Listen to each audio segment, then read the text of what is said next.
Sawadee Kap. Hello and welcome to Daily Wisdom, Walking the Path with the Buddha. Today we're going to be studying the Eightfold Path, specifically the first two steps on the Eightfold Path. This is part one of a three-part series where we're going to be diving into detail about the Eightfold Path as a preview and overview of the group learning program, which is a 7-month program that progresses you in learning and practicing Gautama Buddha's teachings in order to attain enlightenment on the path to enlightenment. This path to enlightenment leads to a mental state where the mind is peaceful, calm, serene, and content with joy permanently. It means that it no longer experiences any discontent feelings like anger, sadness, frustration. All of these discontent feelings are completely eliminated from the mind. And today, as part of today's class, we're going to be establishing what we call right view and talking about right intention in order to help get you started on this journey to enlightenment. In this part of the Eightfold Path, we segment into what's called wisdom. So I'd like to welcome you and pleased that you're here. Throughout the course, throughout today's class, we're going to be accepting questions in Facebook, YouTube, and our Zoom classroom. All you need to do is type your question into the comment section, and one of our moderators, either James or Manal, will ensure your question gets asked during the class. If you're in Zoom, you'll be able to raise your hand electronically and ask your question or any follow-up questions directly. So thank you for coming. Thank you for attending and being interested in learning and practicing Gautama Buddha's teachings. Let's go ahead and get started with the class and sharing what it is that we're going to be discussing. Over the course of the next 3 Sundays, we're going to be exploring in detail the entire Eightfold Path. This Eightfold Path starts with right view and right intention. These are the first 2 steps. And here, as you can see from what I'm displaying on the screen, that this Eightfold Path goes through 8 steps. And it starts with right view, goes to right intention, right speech, right action, right livelihood, right effort, right mindfulness, right concentration. And this is the path to enlightenment. This is the core teaching of Gautama Buddha. Everything that he taught connects back into this in one way or another. And in this Eightfold Path, it's important that you learn each individual step. And the way that this path is laid out is you don't learn one step before you move into the next, and then the next, and then the next. You actually learn all of them at one time, and then you kind of dial in each one of these to bring them into the middle where you're able to practice them in your daily life. Because it's through practicing each one of these individually all at once that assemble into your life practice. This is your life practice. This is the path that leads to the elimination of discontentedness. And we segment it into these 3 categories of wisdom, moral conduct, and mental discipline.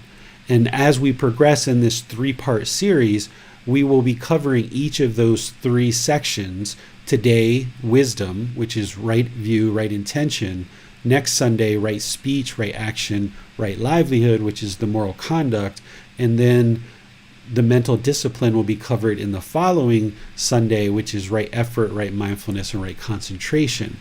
And over the course of the next 3 weeks, you're going to get a real nice preview of what this whole path looks like.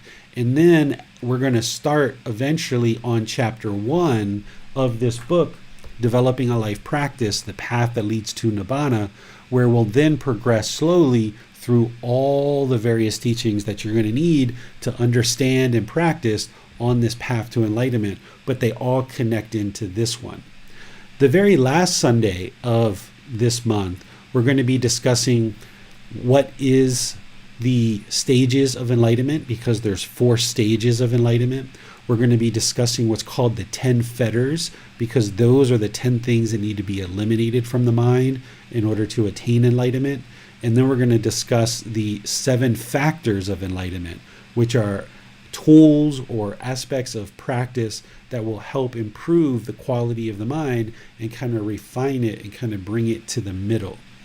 So this is what's going to be taught over the next 4 Sundays before we actually start with chapter 1 in this book, Developing a Life Practice, The Path That Leads to Nibbana. And moving to the next slide, what I've got there is just to kind of show you this 3-part series that I just laid out for you about how we're going to be covering this for each Sunday, part 1, part 2, and part 3. And typically, this is all covered in just one class.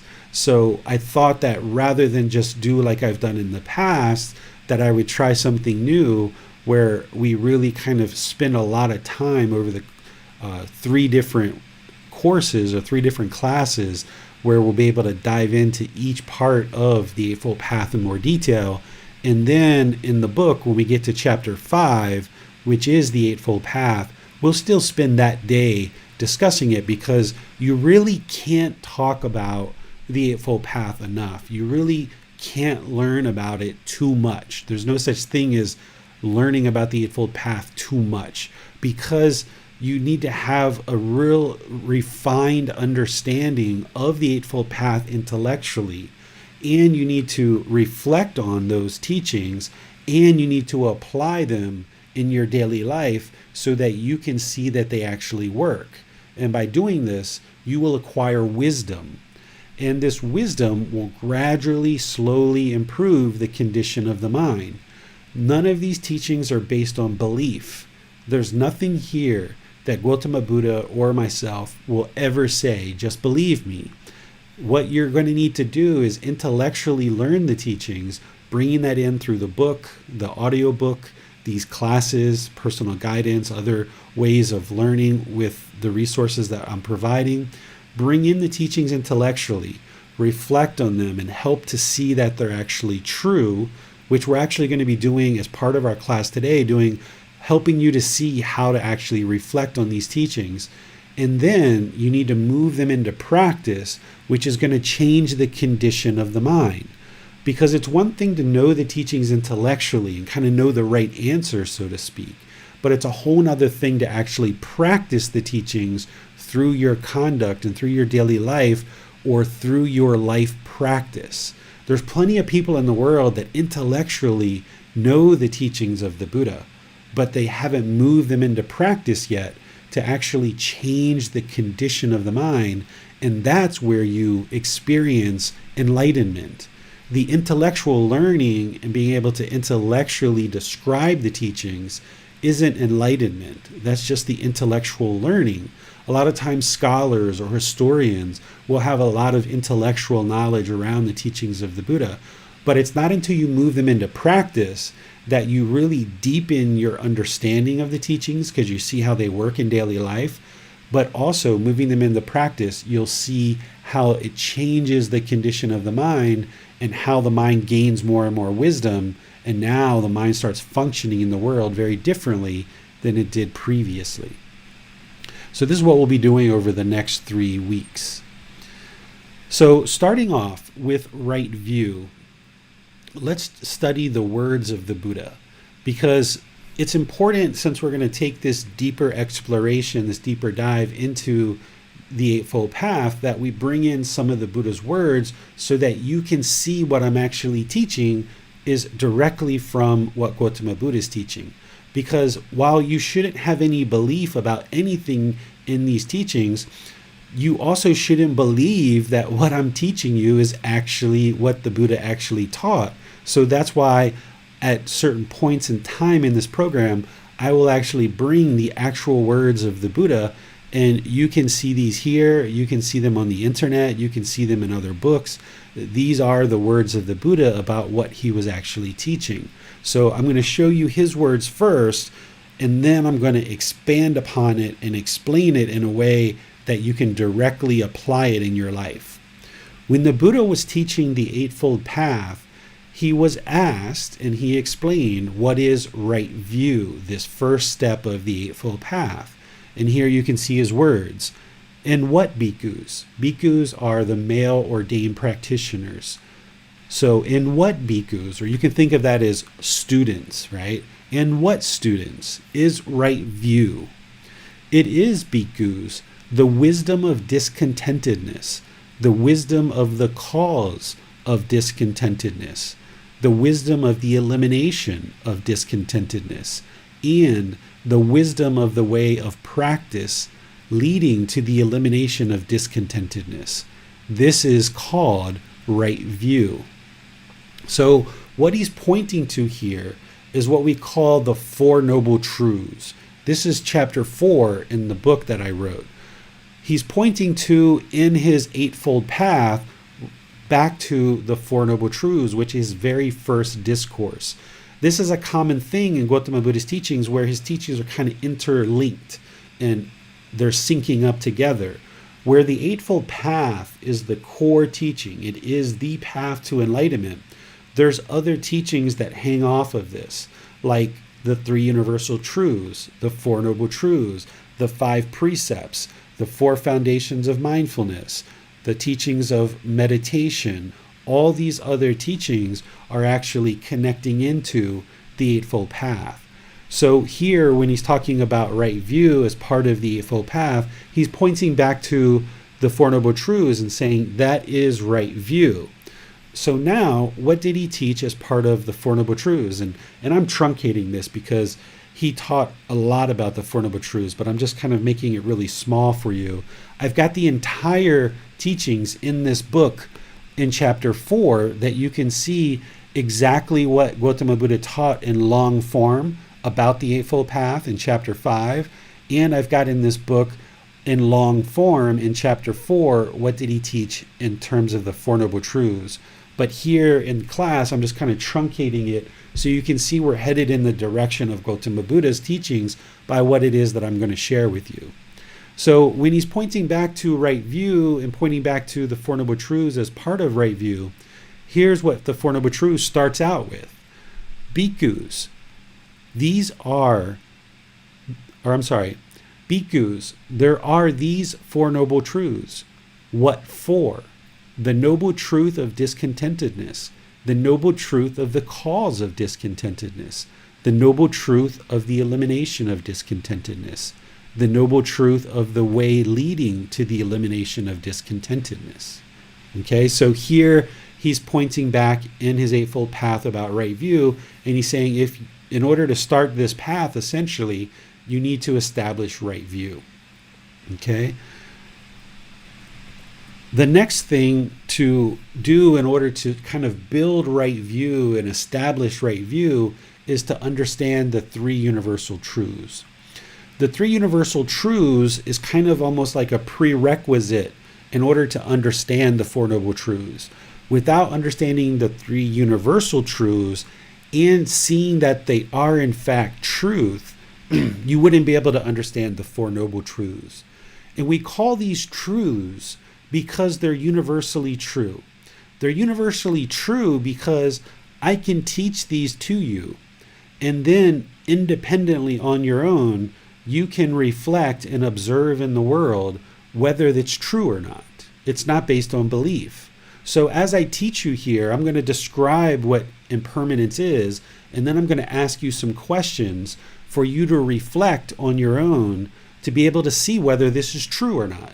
Because Gautama Buddha was teaching the natural laws of existence, these natural laws of existence are here in Thailand, they're in America, they're in South Africa, they're in South America, they're in the UK, they're in Australia, Japan. It's basically the universal truths of what we all experience in the world.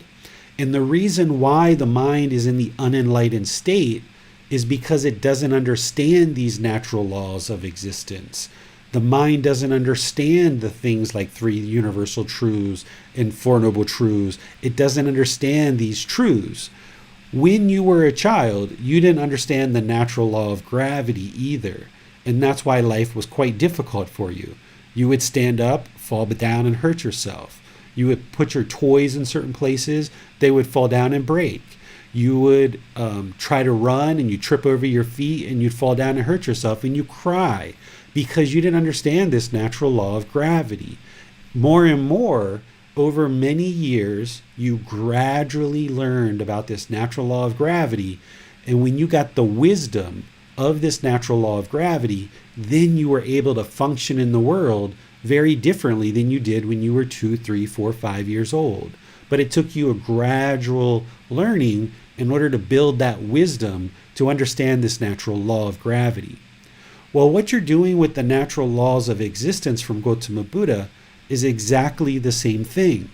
You're unaware of these natural laws, and that's why you've kind of struggled and had challenges in your life in terms of anger and frustration and irritation, and relationships became difficult, whether it was with a boyfriend or a girlfriend or your parents or your siblings or a neighbor.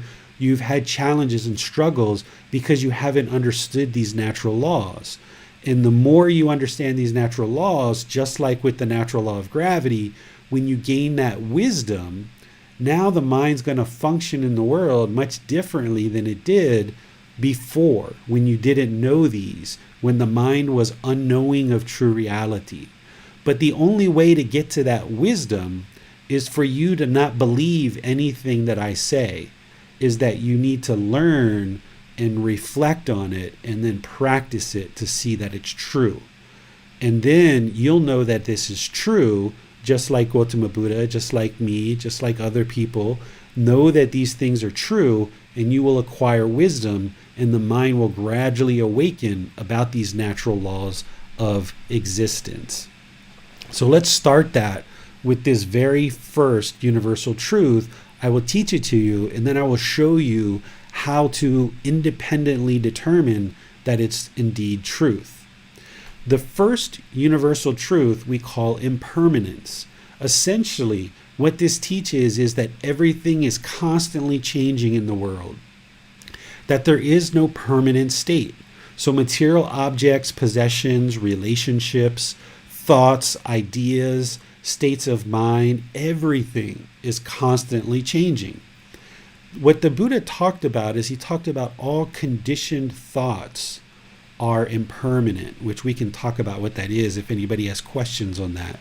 Essentially, your sadness is based on some condition. It will arise and then it will cease to exist.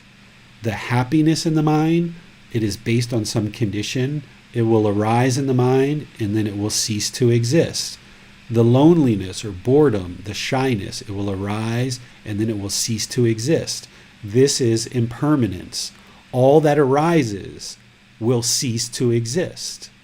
There's no steady, constant, fixed state other than enlightenment. Once you attain enlightenment, this is an unconditioned mind. You're stripping away the conditions that are causing all of these temporary feelings. And once you do, the mind will be inwardly peaceful, calm, serene, and content with joy permanently. So this enlightened mind, once you attain all this wisdom, it will be a permanent mental state. And the natural laws of existence themselves are permanent, that they're not changing. That's why what Gautama Buddha taught 2,500 years ago and what we're teaching today, it's the same natural laws. His teachings are timeless because he was teaching about the natural laws. And that's why what he taught 2,500 years ago to awaken the mind based on the natural laws of existence, because they're universally true, they're also true today. So now that you understand impermanence, at least superficially, that whatever arises is going to cease to exist. There's constant change. You don't believe this. What you do is you reflect on it and you start asking questions to the mind about whether or not this is true or not. So I will ask you some questions to determine if this is true. If you can come up with anything that is permanent, then you've essentially disproven the Buddha, and this isn't a universal truth. So what you do is you start searching in the world for something that's permanent. Is the physical body permanent? Your physical body, the one that you're inhabiting right now, is this permanent? Has it been the same size, the same shape, the same color, and hasn't changed at all over the course of your life? Of course, the answer is no. It's been constantly changing. What about your hair? Does your hair change? Is it the same length, the same color, the same texture? No, it's constantly changing. What about your fingernails, right? Those are constantly growing.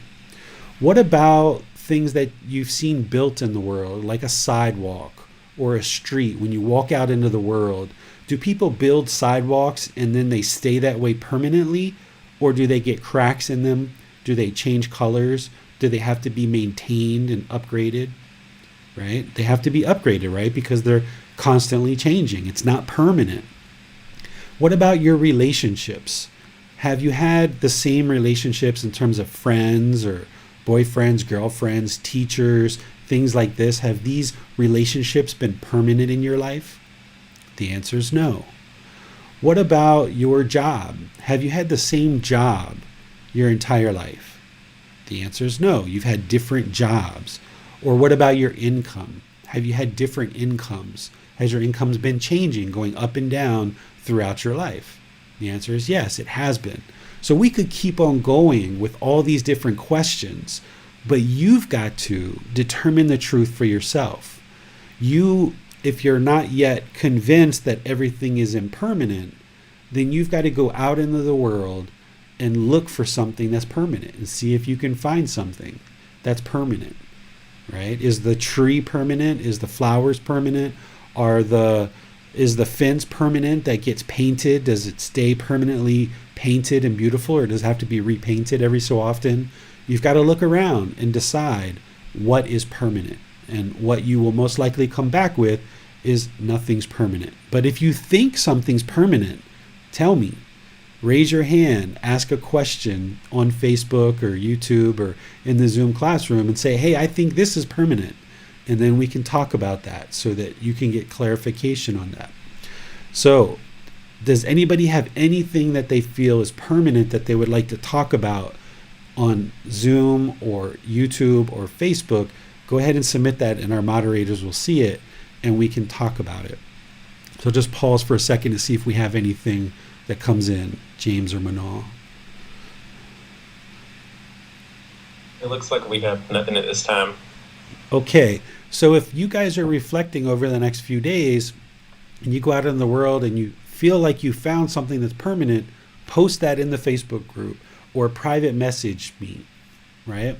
And we can talk about it and be sure that you are seeing this, right?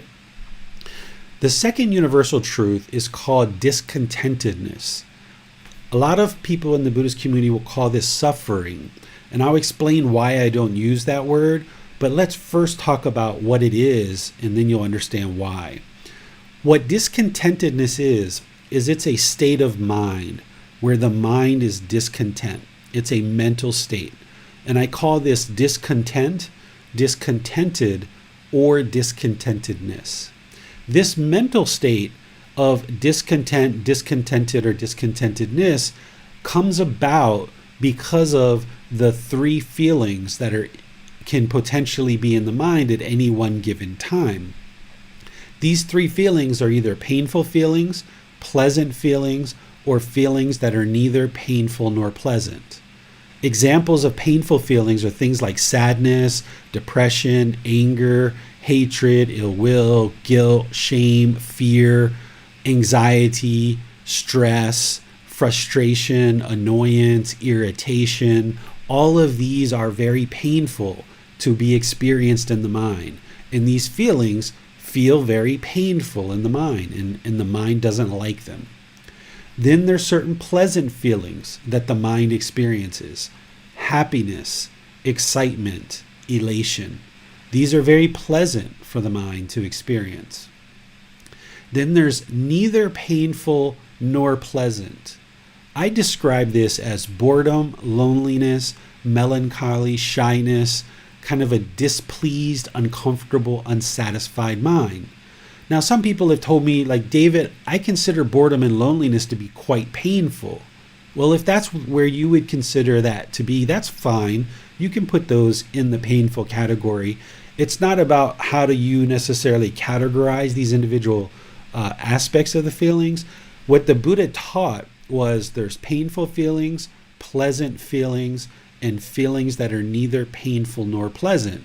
And these feelings are impermanent. The mind goes from sadness to anger to happiness to boredom to loneliness to guilt to shame to excitement. And there might be periods in there where the mind's kind of calm or peaceful, but the mind basically jumps around. This is what the unenlightened mind does. It jumps around through these three feelings: painful, pleasant, and neither painful nor pleasant. Now, the way that you practice this and you reflect on it to see if it's true or not is you say, okay, Mr. Gautama Buddha, you say that there's a painful feelings, there's pleasant feelings, and there's feelings that are neither painful nor pleasant. If the Buddha is correct, and this is a universal truth, then that means he's describing all the various feelings that your mind experiences, and he's categorizing them into these three categories: painful, pleasant, neither painful nor pleasant.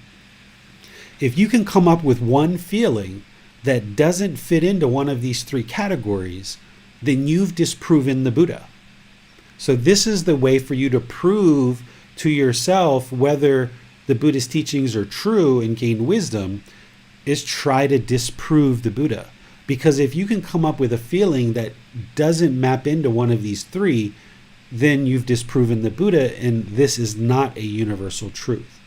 So what you should be thinking about right now is what feelings have you had, what feelings have you experienced, and how do they map into these three?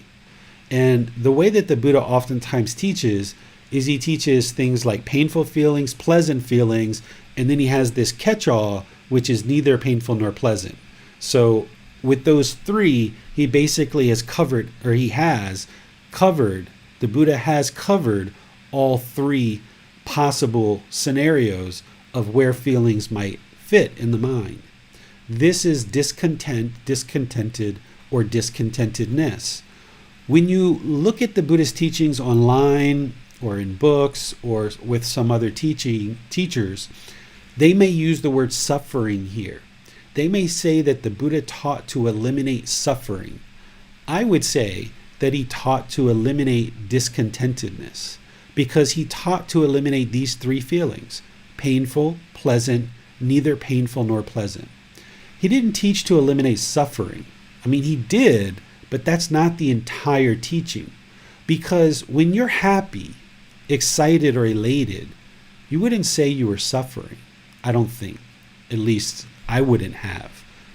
And if you're shy, or you're just uncomfortable, or the mind is unsatisfied, you wouldn't say you were suffering. So this word suffering describes painful feelings, but it doesn't describe pleasant feelings and feelings that are neither painful nor pleasant. So if we continue to use the language that's been used in the past to describe that Gautama Buddha was teaching to eliminate suffering, and this is the translation that we've gotten in English language from the various translators, then we're only looking at 33% of what it is that the Buddha was teaching, the painful feelings. That means we're missing about 66% of his teachings. The primary core teaching of what he's teaching is how to eliminate this discontent mind and get to enlightenment, which is a peaceful, calm, serene, and content mind with joy. So using the word discontent, discontented, or discontentedness will bring your mind more closely to what it is that the Buddha was teaching to eliminate from the mind, is these conditioned, painful feelings, these conditioned, pleasant feelings, these conditioned, neither painful nor pleasant feelings. Because when the mind experiences these feelings based on some condition, then that means that they're impermanent. So for example, if you get a new car and you become very happy because of the new car, when that new car gets a scratch or gets in an accident or a flat tire, because of impermanence, because that car is impermanent, that means that happiness, those pleasant feelings that you have associated with this new car, those pleasant feelings are going to subside. They're going to fade away. And when they do, that means the mind's going to move to sadness or anger or frustration, because the pleasant feelings are based on some condition. I got a new car. I got a new girlfriend, a new boyfriend. I got a new pair of shoes. I got a new job. I got a raise. None of these things are permanent. They're all impermanent.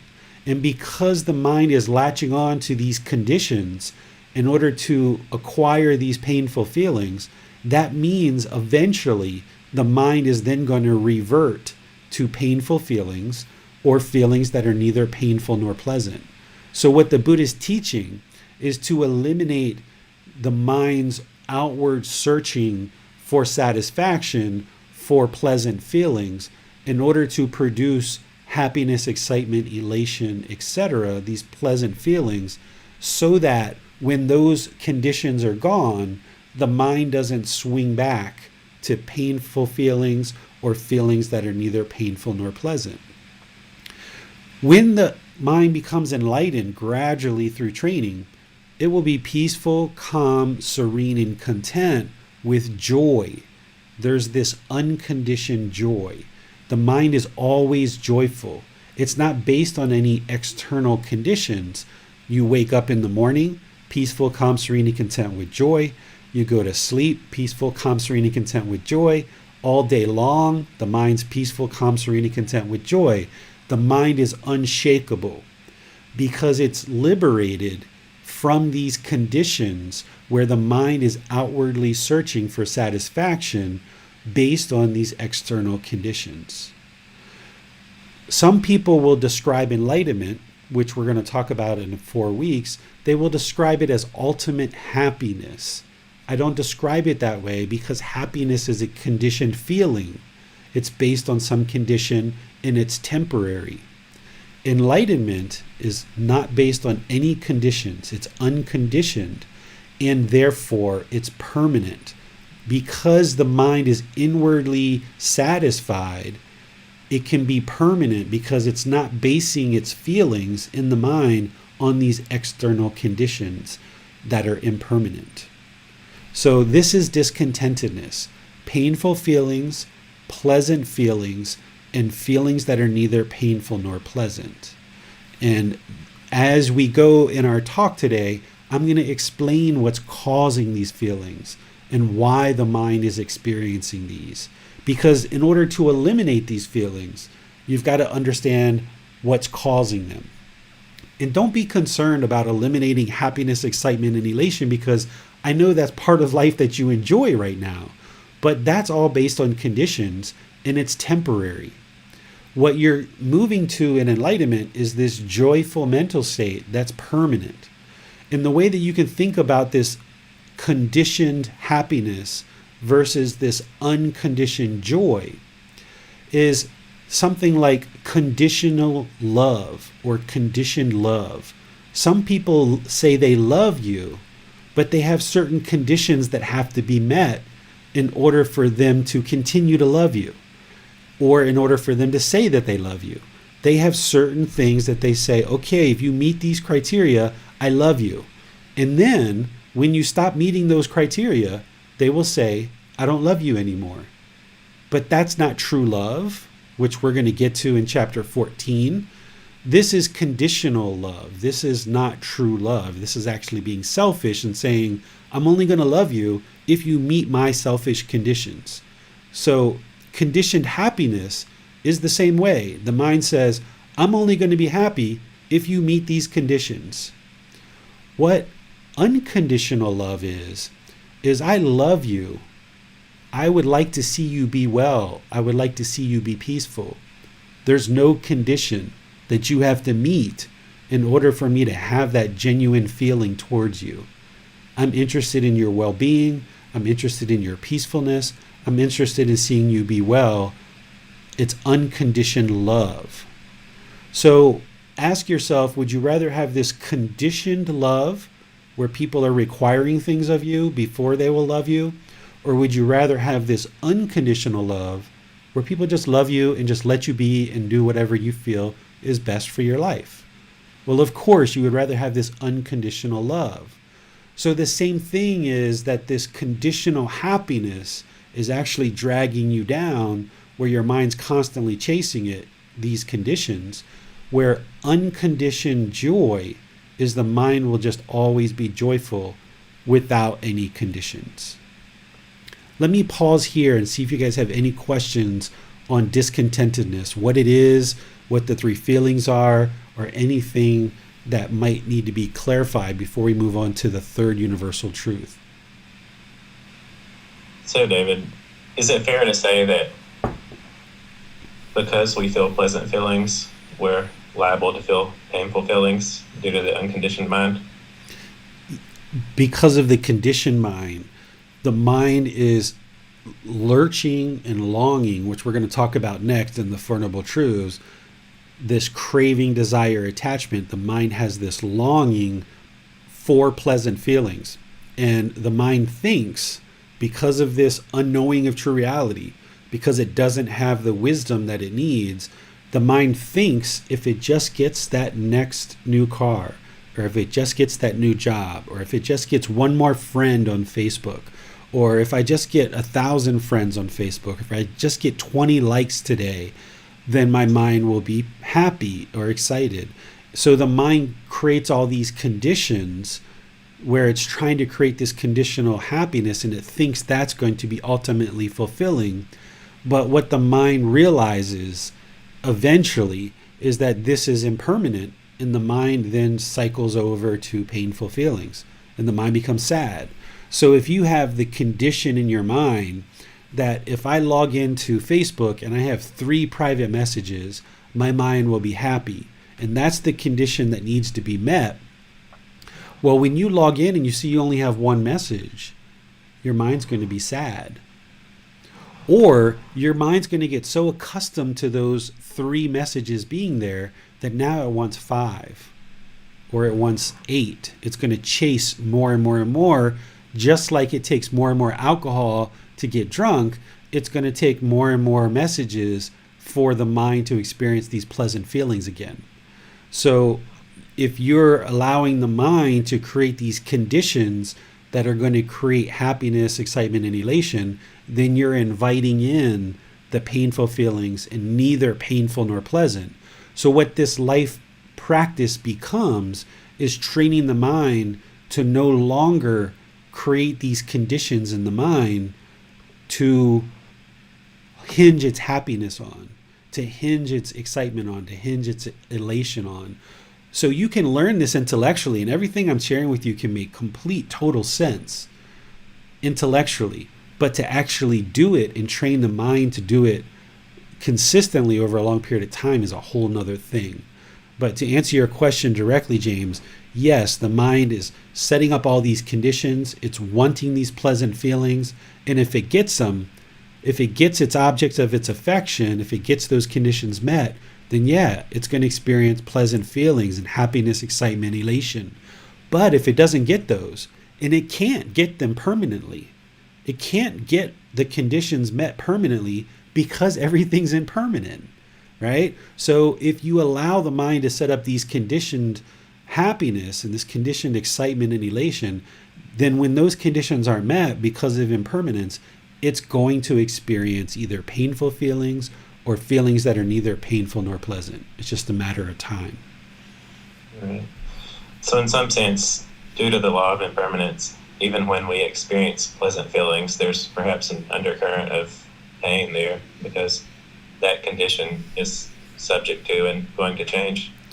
Yes, you've got to start seeing that conditioned happiness, excitement, elation as discontentedness. This is why I don't describe what the Buddha taught to eliminate as suffering, because you've got to eliminate that conditioned happiness, right? And the real problem for us in our culture is most people in the world are taught to chase happiness. Everybody wants to be happy. I just want to be happy. I want to be happy. I want to be happy. And people chase after this material wealth. What if they think that that's what's going to create the happiness? Or they chase after having lots and lots of friends. Or they chase after having lots of clothes or shoes or something else. There's something that the mind identifies, and it starts chasing after that. And when it gets to the end of that path, it realizes that, whoa, I'm still sad, I'm still angry, I'm still frustrated. And then it changes to something else, and it chases that for a while. And then it chases this, and it chases that. So if your mind, which the vast majority of the entire world has been programmed this way or conditioned this way, is to think that the goal of this life is to acquire happiness, permanent happiness. Well, permanent happiness isn't possible if it's based on conditions, because happiness based on conditions, these conditions are impermanent. So that's why this unconditioned joy, or you can also think of it as unconditioned happiness, that's why that is going to be permanent, because you've done the inner work to eliminate the mind's outward searching for satisfaction and latching onto conditions, and you've trained the mind to be inwardly content, inwardly peaceful, inwardly joyful. And that's what this whole path is about, to eliminate these discontent feelings, is eliminate the mind's outward searching for satisfaction through the senses and be inwardly content. We just had a question come in from Basim on Facebook. When eliminating discontentedness of the mind, it seems that it is a process of getting the mind back to its original nature. Does this mean that the origin of the mind is contentedness, and for some reasons it turned to the discontented state?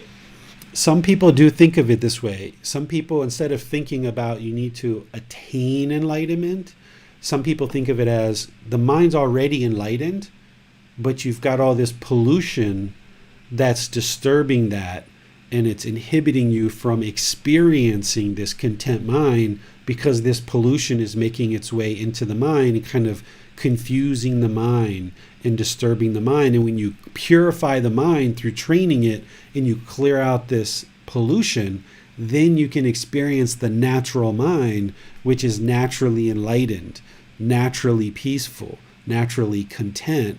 But so if that helps you to think of it that way, that you're not really trying to attain anything, it's actually already there. You've just got to get all the pollution out of the way so that you can experience it on a permanent basis. Okay, David. Thanks. We have a couple other questions, but I think that it may be best to save them for the end. Okay, sounds good. Let's go to the third universal truth before we get into the Four Noble Truths. This third universal truth is something that doesn't necessarily always come readily understandable and readily understood the first time that we talk about it. So once I talk about this at a very basic level, if you walk away like, I'm not so sure I understand that, that's completely normal. It takes many months and sometimes years for people to really learn and practice the teachings before this one kind of surfaces again, and we need to deal with it, and we need to ensure that you understand it. So let me just explain this third universal truth a bit, and then we can help you to learn it later on the path once you've already developed understanding of more and more of the teachings. This third universal truth is called non-self. Some people call it not self, okay? Essentially what the Buddha was teaching is that there is no permanent self. Let me explain this, okay? In the unenlightened mind typically falsely identifies the physical body and or the mind as being the self. So if I asked, like, where is Teresa, or where is Judith, or where is Donnie, you might say, like I might ask, point to Teresa, point to Donnie, right? And most people will take their finger and they will point, right? Because the mind thinks that this physical body is you. This is the permanent self. This is the self-identity, the self-image, and you think of this physical body as being you. But what the Buddha says is this is actually not true. It's not the truth. The unenlightened mind thinks that this physical body and this mind is you, but the real truth, the universal truth, is that there is no self. There is no permanently unchanging self. Because if you think back to when you were a child and how you looked at your self-image and your self-identity, your personality, and how people described you versus how you were in your teenage years, your young adult years, and beyond, that's been constantly changing. If you look at how you viewed yourself over the course of your life, that's been constantly changing. So there is no permanent fixed self. There's no permanent you. But the unenlightened mind falsely thinks that this body and or this mind is you. And therefore, what happens is the mind then wants to protect and defend the self. So if somebody says, I don't like your hair, or your hair looks different today, or those glasses look interesting on you, or is that a new shirt? You might read into that and become somewhat defensive. And now you become angry or frustrated or annoyed with this person because you're trying to defend this personal image or this personal identity, because the mind is holding on to the concept of a permanent self. But that has to be eradicated from the mind. It has to be dissolved in order for the mind to be peaceful. Because as long as the mind's carrying around the permanent self and it's defensive of the self-image and the self-identity, then it's never going to be at rest, because it's kind of looking out for when is the next person going to damage my reputation, gossip about me, say something I don't like. When is the next person going to come in about this physical body or the clothes or what have you, my jewelry? And when am I going to hear that? And when I do, the mind's not going to like it, and the mind's going to get upset, right? Because somebody else said something or did something that was displeasing to the mind. Or for example, if somebody says, you have ego, then right away the mind's going to want to defend and say, no, I don't have ego, right? It's going to want to push it away, right? So we can explore this topic, or we'll need to explore this topic more and more over this program. So 4 weeks from now, we're going to be talking about it. And then about 3 or 4 weeks from then, we're going to be talking about it. We're going to be talking about it throughout. But this is just kind of an introduction to help you understand that right now, the unenlightened mind is holding on to the concept of a permanent self. And this is getting in the way of you being able to realize complete peacefulness, because the mind is always defending itself. This is something we call realizing non-self. Realizing non-self is to dissolve the concept of the self in the unenlightened mind. And that takes many months and sometimes years for that to happen. You have to do all this kind of groundwork in learning the 3 universal truths, the 4 noble truths, the eightfold path, all the other teachings. You need to do a lot of meditation to kind of soften up the mind and get it to a point where it has enough wisdom and it's willing to let go of this self. And that often takes, many months and sometimes a few years before the mind's willing to let it go. And you're going to need to build up enough wisdom on all of these other teachings before the mind's ready to let it go. And you need to build up enough training with meditation before the mind's going to be ready to let it go. But this is just kind of an introduction and heads up that the mind is holding on to this permanent self. It thinks there's a permanent self, but it's actually not true reality. The real truth is there is no self. Because if you point and I say, where's David? Or you asked me, where's David? If I pointed, I'm not pointing to David. I'm pointing to a shirt. So we take off that shirt and we say, where's David? And if I point again, now you're just pointing to the skin of the physical body. And if we rip that back and we say, where's David?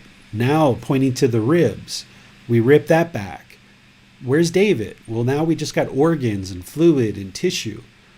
There's no David to be found here. We're only given these names at birth to make it easy for people to refer to us. We're giving this label of James and Manal and Teresa and other names as a label. What's really going on here, what's really true reality, is we've got this big bag of skin with all these fluids and tissues and bones in there.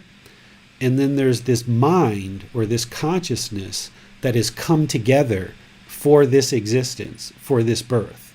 A physical body and a mind that have come together for this unique birth, this unique existence.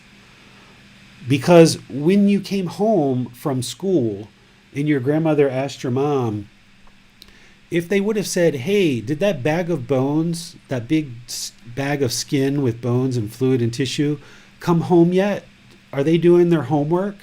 Right? We couldn't say that because nobody would know who you're talking about, because there's a bunch of bags with fluid and bones and a mind walking around. So we get these labels at birth to make it easy for people to know who we're talking about.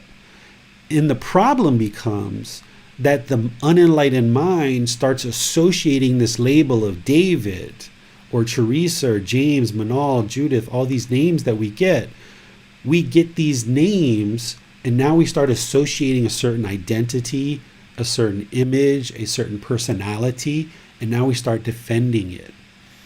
But in reality, this is just the mind holding on, thinking falsely that this physical body or this mind is the self. And the Buddha is saying there is no self. This is the reason why you'll see people post on Facebook, or you hear your friends, they can get into their 30s or 40s or even in their 20s and say, I just want to unplug from all of this and go find myself. Or I need to go find myself. People will go on these months and months and months of international travel and they're saying, I'm going to go find myself. But nobody ever comes back and says they found them. They found their self, right? They might feel better that they took a holiday and they got to de-stress for a while, but they never found their self because there is no self. And this is why people constantly are trying to find their self, because there isn't one. And it's kind of like a never-ending journey. It's like a cycle where you just keep going around and around and around and around, keep trying to find yourself, and you never find it. So the Buddha teaches you that there is no self, and he teaches you how to eradicate from the mind this concept of a self that it's holding on to. And when you eradicate that concept, that false identification in the unenlightened mind, now the mind can be more peaceful because it's no longer protecting the self. Okay? Any questions on this one before we start talking about the Four Noble Truths? Yes, Teacher David. Donnie has a question on Zoom. Is the self that we identify as us, is it actually referring to our ego? The self is part of the ego. The word that we're using for the ego, the Buddha didn't have that word during his lifetime, so he didn't use the word ego. The Buddha used the word non-self. He talked about non-self, and he also talked about conceit or arrogance, pride, measuring and comparing people. And these are two separate things that the Buddha talks about eradicating from the mind in order to get to enlightenment, that we are in modern day combining and we're calling the ego. So the self and arrogance or conceit or pride are coming together and forming what we call the ego. So the answer is yes, the self is part of the ego, but it's not the entire ego. There's other parts to it.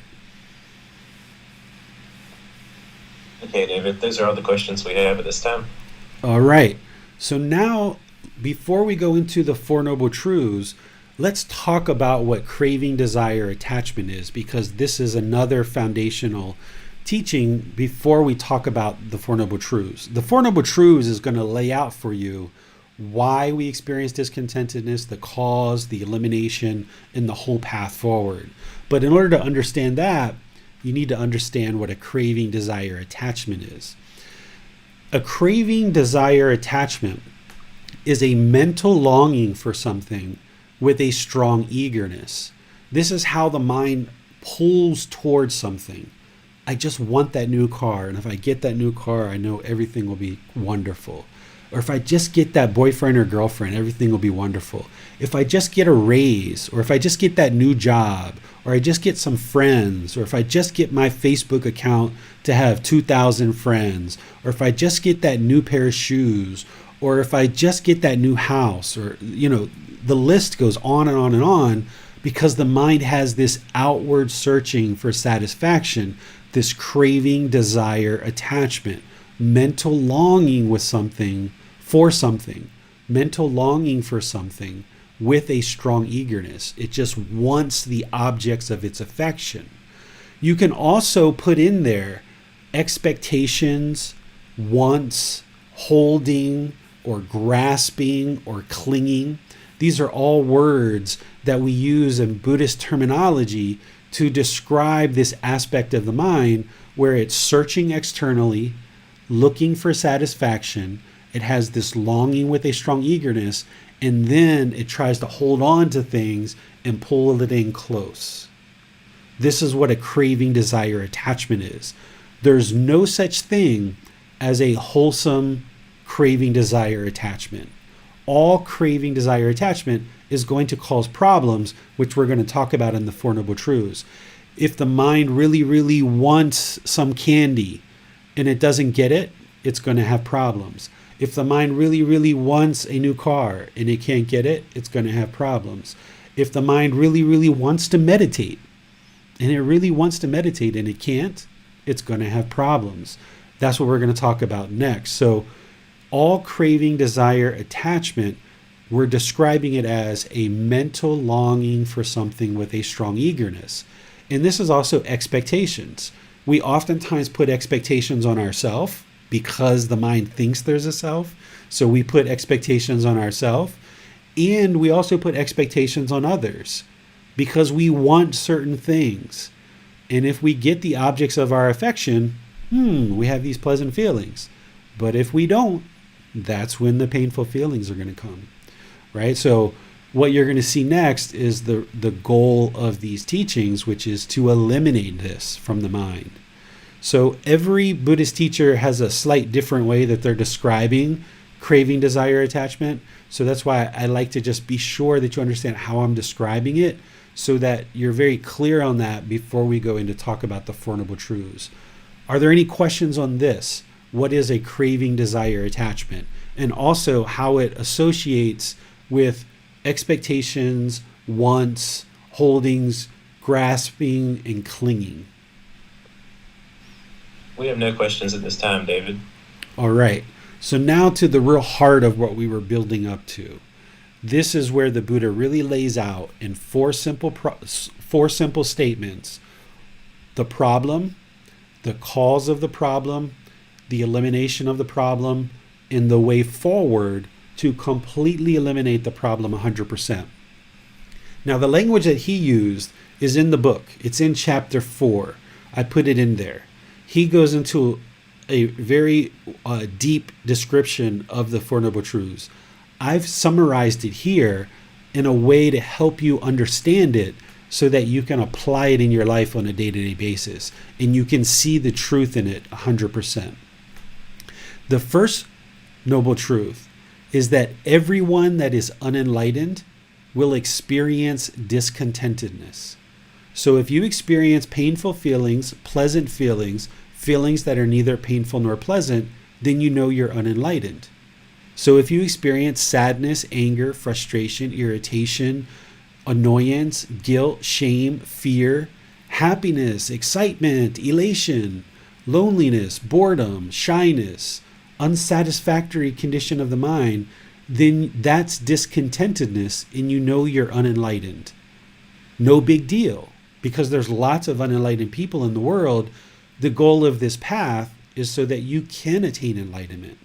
But the problem here that the Buddha is describing is everyone is experiencing this discontentedness, and therefore this unenlightened mind, this untrained mind, is going to continue to struggle in the world.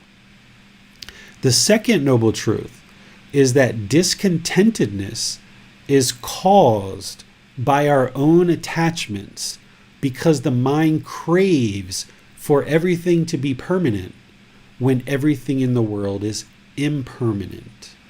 Okay, I'm going to say that a few times and we're going to talk about it. Okay? Discontentedness is caused by our own attachments because the mind craves for everything to be permanent when everything in the world is impermanent. So these painful feelings, pleasant feelings, and feelings that are neither painful nor pleasant are being caused by the mind. The mind is causing its own discontentedness. What the unenlightened mind thinks is that my brother made me angry, or my children made me angry, or my boss made me angry. But what the Buddha is saying is that's not true. The mind is actually causing itself to be discontent because of attachment, because of these craving, desire, attachment, this mental longing with a strong eagerness. The mind wants the objects of its affection, and it's causing itself to be discontent because it's craving this and it wants permanence. And because everything is impermanent, the mind is actually causing itself to be discontent. Now remember, you're not believing me here. You're not believing the Buddha, so let's practice this. Look at some examples, and then you can see the truth for yourself. Let me use an example that I think the vast majority of the world is familiar with, is if you've had a boyfriend or girlfriend before, and you guys first met. When you first met, everything was so grand and so wonderful. All you were interested in doing is getting to know this person. And boy, was it wonderful, right? You spent time together. You probably went to coffee. You maybe went to the movies. You went for walks in the park or whatever it was. And everything was wonderful because you didn't want anything from each other. You were just interested to get to know each other. So it was quite enjoyable. But as this relationship went on, all of a sudden the expectations came. You expected certain things of them. They expected certain things of you. This was craving, desire, attachment, mental longing with a strong eagerness. You wanted certain things. They wanted certain things. When you got what you wanted, you felt good. You felt happy. You felt excited. When they got what they wanted, they felt good. They felt excited. But the problem is that these expectations kept growing and growing and growing and growing, and eventually either you or them couldn't fulfill the expectations any longer. So now you weren't able to fulfill those expectations permanently, or they weren't able to fulfill those expectations permanently. And that's what caused the mind to be discontent. There was now painful feelings, sadness, anger, frustration. And at some point, you guys decided to split and you decided to leave. And even if you made the conscious choice to end the relationship, the mind still probably became lonely, bored, frustrated, or otherwise, because the mind was holding on to this person, right? During the relationship, when you guys were together, you might have blamed the other person for causing you to be angry or frustrated. Or when you guys split, or they left you, or you left them, you or them might have blamed each other for that. But in reality, those feelings that were arising in the mind, the anger, the frustration, the loneliness, the boredom, that was all caused by the mind, because the mind had certain expectations, certain cravings, certain things that it wanted from this other person.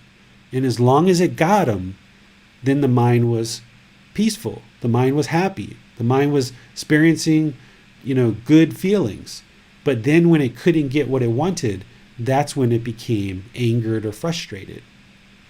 Let me give you another example, something not so emotional like a relationship.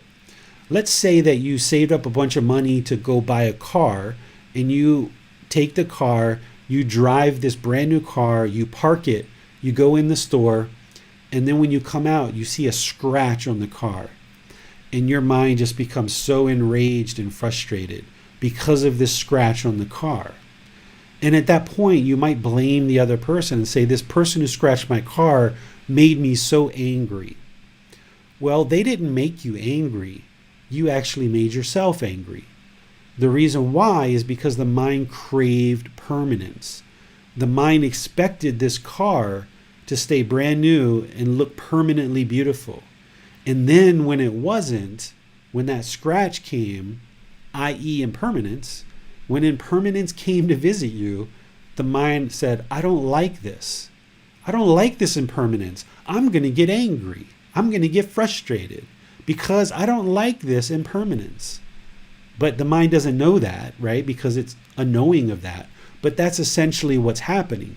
Because somebody else could walk out of the store and see that scratch and say, thank goodness I got insurance. Let me go get it fixed. And remain completely calm and peaceful if the mind is trained to understand impermanence. So if you acknowledge and you understand and you have the wisdom of impermanence, when you were signing the papers for the car to buy it, you knew that it wasn't going to stay looking brand new permanently because you know the car is impermanent. But if the mind's holding on, thinking this car is going to look this way permanently, then you're going to cause yourself to be discontent. Or if you're craving for your kids to do something in a certain way, you have this mental longing and strong eagerness for your kids, your life partner, your boss, your job, your coworkers, your neighbors, your house. If you're craving for things to be permanent and be a certain way, because everything is impermanent, at some point you're going to cause yourself to be discontent. This is the whole problem of why you've been experiencing discontentedness your whole life, is because the mind is untrained and it doesn't understand impermanence. It doesn't understand that all these things in the world are impermanent, and it's craving and trying to hold on. And because it's trying to hold on, everything starts changing, and now the mind becomes discontent. So here where I'm saying the cause of the discontentedness is because the mind craves for everything to be permanent. Another way to say that is the unenlightened mind doesn't like impermanence. The unenlightened mind absolutely does not like impermanence. Well, guess what? Everything's impermanent pretty much. So if you continue to walk around with this unenlightened mind that keeps craving permanence everywhere you go, it keeps craving permanence. It's uncomfortable with impermanence, but yet you're in a world that is completely impermanent. Then you're just going to be stuck in this cycle of constantly causing yourself discontentedness over and over and over and over again. You're going to be happy, then you're going to be sad, you'll be peaceful for a little while, then you'll be bored, then you'll be lonely, then you'll be excited, then you'll be frustrated, then you'll be annoyed, right? The mind's going to just keep flipping around because it's untrained and it doesn't like this impermanence. And it's looking externally with this longing, with a strong eagerness for permanence. So the second noble truth is describing the cause of the problem. Discontentedness is caused by our own attachments, this mental longing and strong eagerness, because for everything to be permanent when everything in the world is impermanent. This is a very important foundational teaching that you need to see, and you need to see it very clearly. One of the ways for you to see it clearly is right now, think about the last time you were frustrated, angry, annoyed. It might have just been a few hours ago, or it might have been yesterday, right? Think about the last time you were angry, frustrated, annoyed, and try to look at what the mind was craving. Maybe at that time, yesterday or this morning, you were blaming somebody else for making you angry, but that's not true reality, okay? Now that you understand the truth, that the mind is causing itself to be discontentedness, or is causing itself to be discontent, now look inside the mind. In that situation where your mind was angry, frustrated, annoyed, whatever, what was it that the mind was craving? It wanted something. And when it didn't get it, it got angry. It might have been 2, 3, 4 things. Typically early in practice, it usually is. It's not usually just one. So if any of you guys would like to share, or if you're having trouble discovering this for yourself, you can say, here's the situation.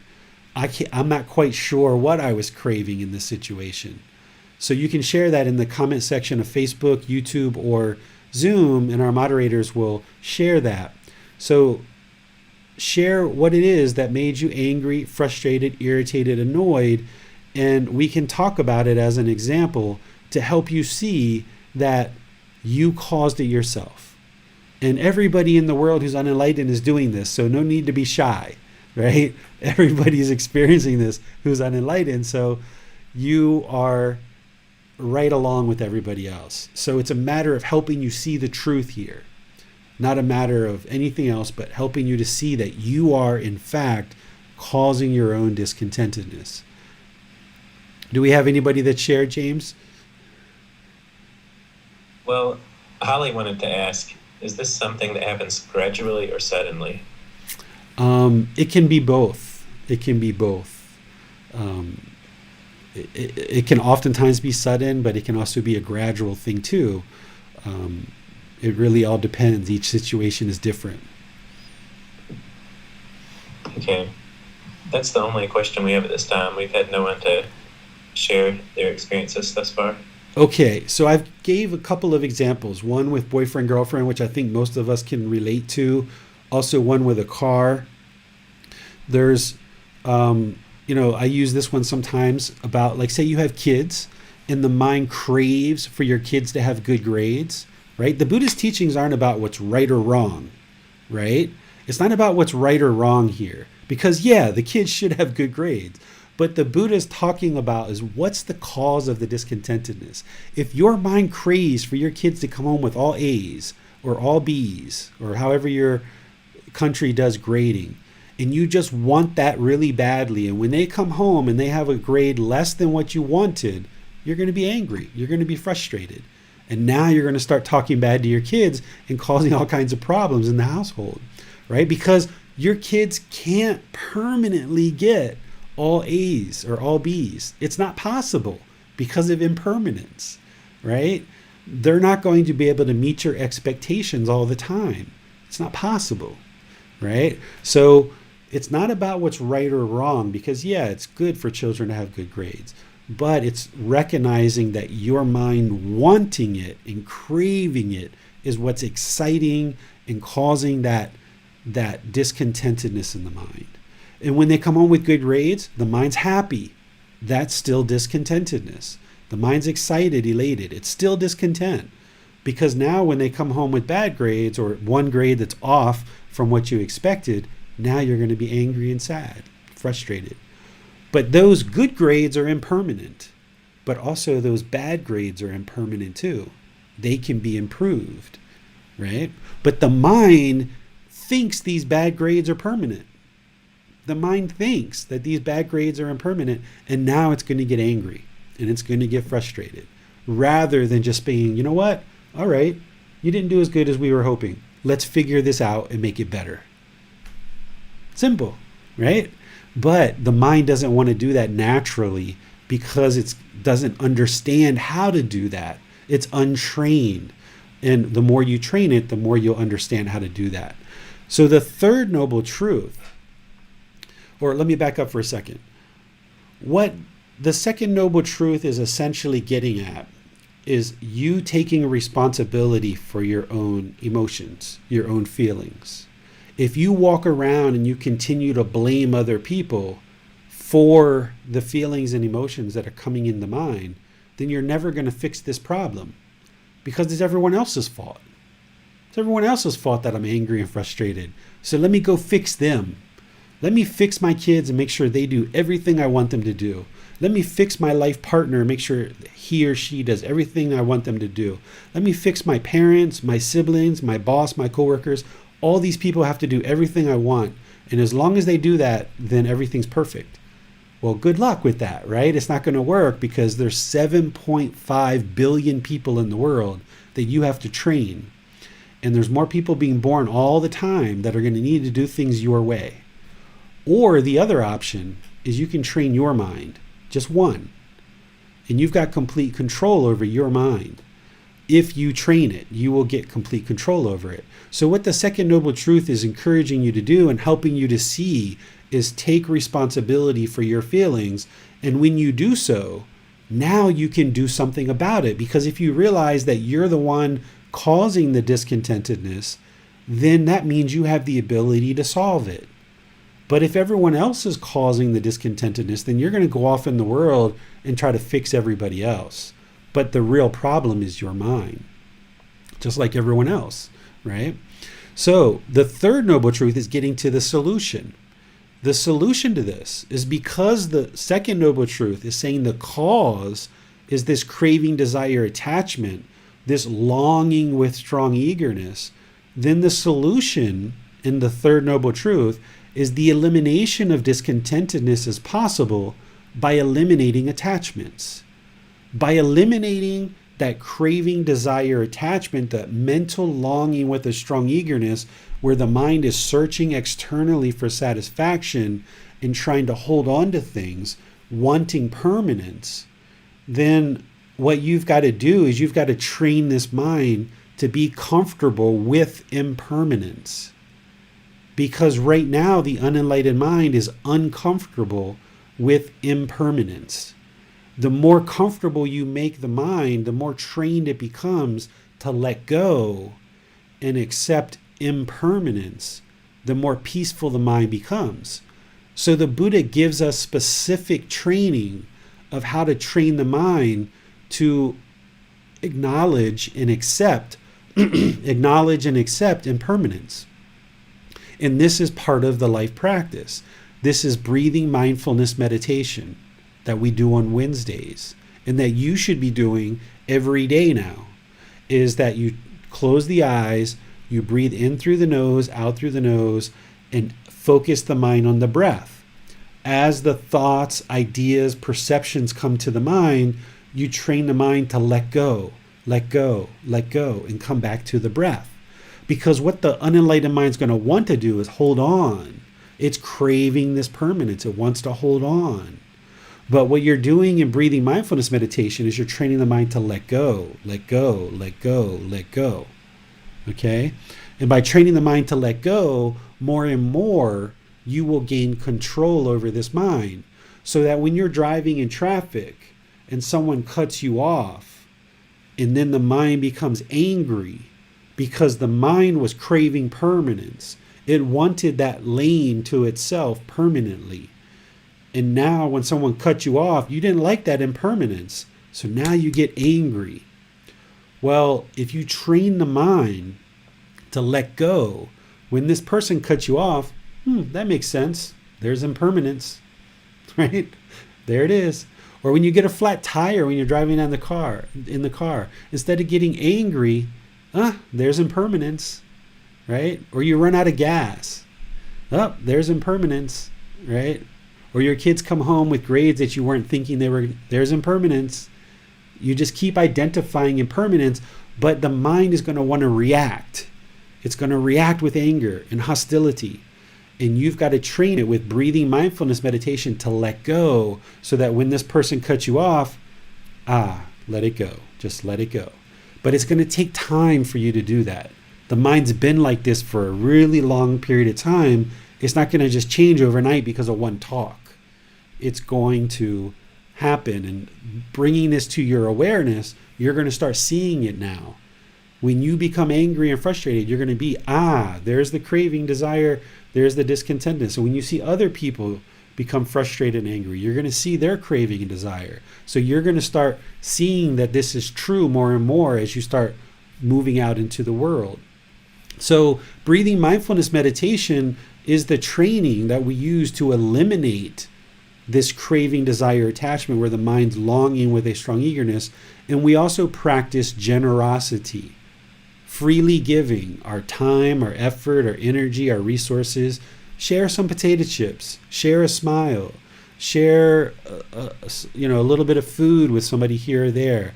by sharing with people. Then the mind doesn't hold things selfishly, right? Because of the self, because the mind has this self, it's going to want to be selfish and it's going to want to hold on to things tightly. But we practice generosity to live open-handedly so that the mind gets used to letting go, that all these potato chips aren't mine, or all these pencils aren't mine, or I've got to hold back my respect and I'm only going to respect you if you respect me. This is conditions, right? No, you've got to live open-handedly and just be generous. So these are the two ways that we kind of generally train the mind, but we're going to expand upon this and we're going to deepen that in this program. As we progress in this program, I'm going to teach you more and more about how to eliminate this discontentedness with these tools and with some other tools as well. But I need you to understand that you're causing your own discontentedness, and because you're causing it, you can also eliminate it. This is why you can eliminate anger and frustration and annoyance, because you're the one causing it. If everyone else is causing it and you blame it on them, that's wrong view. And that means you can't change them, so therefore you'll never get rid of your anger. You'll never get rid of it because it's everyone else's fault. But right here, if you accept and you start seeing more and more clearly that you're causing the discontentedness, then that's very liberating, because now you see I can eliminate it because I'm the one causing it. And all you've got to do now is learn more and more of the teachings, implement them into your life more and more, and train the mind more and more, and it gets better and better and better over time through this gradual training. And because you're causing it, you can eliminate it. That's what the third noble truth is telling you. And then the fourth noble truth, the Buddha basically says, this is the path, this is the way to eliminate 100% of all your discontentedness. And that's the eightfold path. So the way that I describe it is the path to eliminating discontentedness is the eightfold path. And that's the entire path with all the teachings that plug into it. So the more you learn this comprehensive life practice that the Buddha laid out for you, the more you learn it and practice it, it's just guidance. It's not rules to follow. It's not laws. It's not commandments. There is no sin here, right? It's about, why is the mind discontent? And let's fix it. Let's train this mind. And the beauty is that you'll see the mind go from anger to frustration to irritation to annoyance to that same thing can be happening that happened a couple of weeks or a couple of months ago. It's like, last month I would have got furious with that. But wow, I don't feel anything at all. And then you see these teachings are working. My goodness, was that Buddha really smart? That's why they call him a Buddha, because he was so wise, right? And he figured out why the mind is discontent. And when you start figuring it out and you start putting these pieces together and you start training the mind gradually, you'll start seeing the mind gradually improve as well. And then you'll see that you're learning the truth. That it's not believe, hope that when you die something good happens. It's learn right now, train the mind right now, see the results right now. Your life gets better and better and better because the condition of the mind gets better and better and better. And you become more peaceful, calm, serene, and content with joy right now. And you get to enjoy the hard work that you're doing to learn and practice these teachings as the condition of the mind gradually improves. So that's how this path works, but it all starts with right view. Right view is seeing and taking responsibility for your own feelings. If you blame everyone else for why you're angry, that's wrong view. So the right view of this world is that you're causing it yourself, but you can also eliminate it. So let's pause here before we talk about right intention and see if there's any questions on right view whatsoever. Looks like we've had a flurry of incoming questions in the last few minutes. I'll start with Emily's. Much of my discontentedness comes from my attachment to wanting people to like me. I think everyone should like me. Yes, this is a perfect example, Emily. Thank you for sharing it. There you see it. The mind craves, it has this mental longing and strong eagerness for everyone to like you. And now, knowing what you learned today, is it possible for everyone to permanently like you? For 100% in the world, people in the world, 100% of the time, are they going to like you? You know the answer. The answer is no, they're not. But because the mind keeps craving it and wanting it, that's why you're causing yourself discontentedness. Now, it's one thing to understand this intellectually, which it sounds like that you are based on your question and your statement there. It's one thing to understand it intellectually, but it's a whole other thing to practice it. When you see someone doesn't like you and now the mind becomes frustrated because of it. And that's why you have to go under training where you train your mind with breathing, mindfulness, meditation, and generosity to train the mind to let go.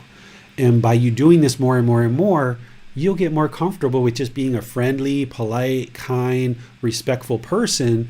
And when people like you, that's fine. Your mind's unaffected by it. You don't get happy. You don't get excited or elated. You're just like, okay, I'm trying to be the very best person I can be.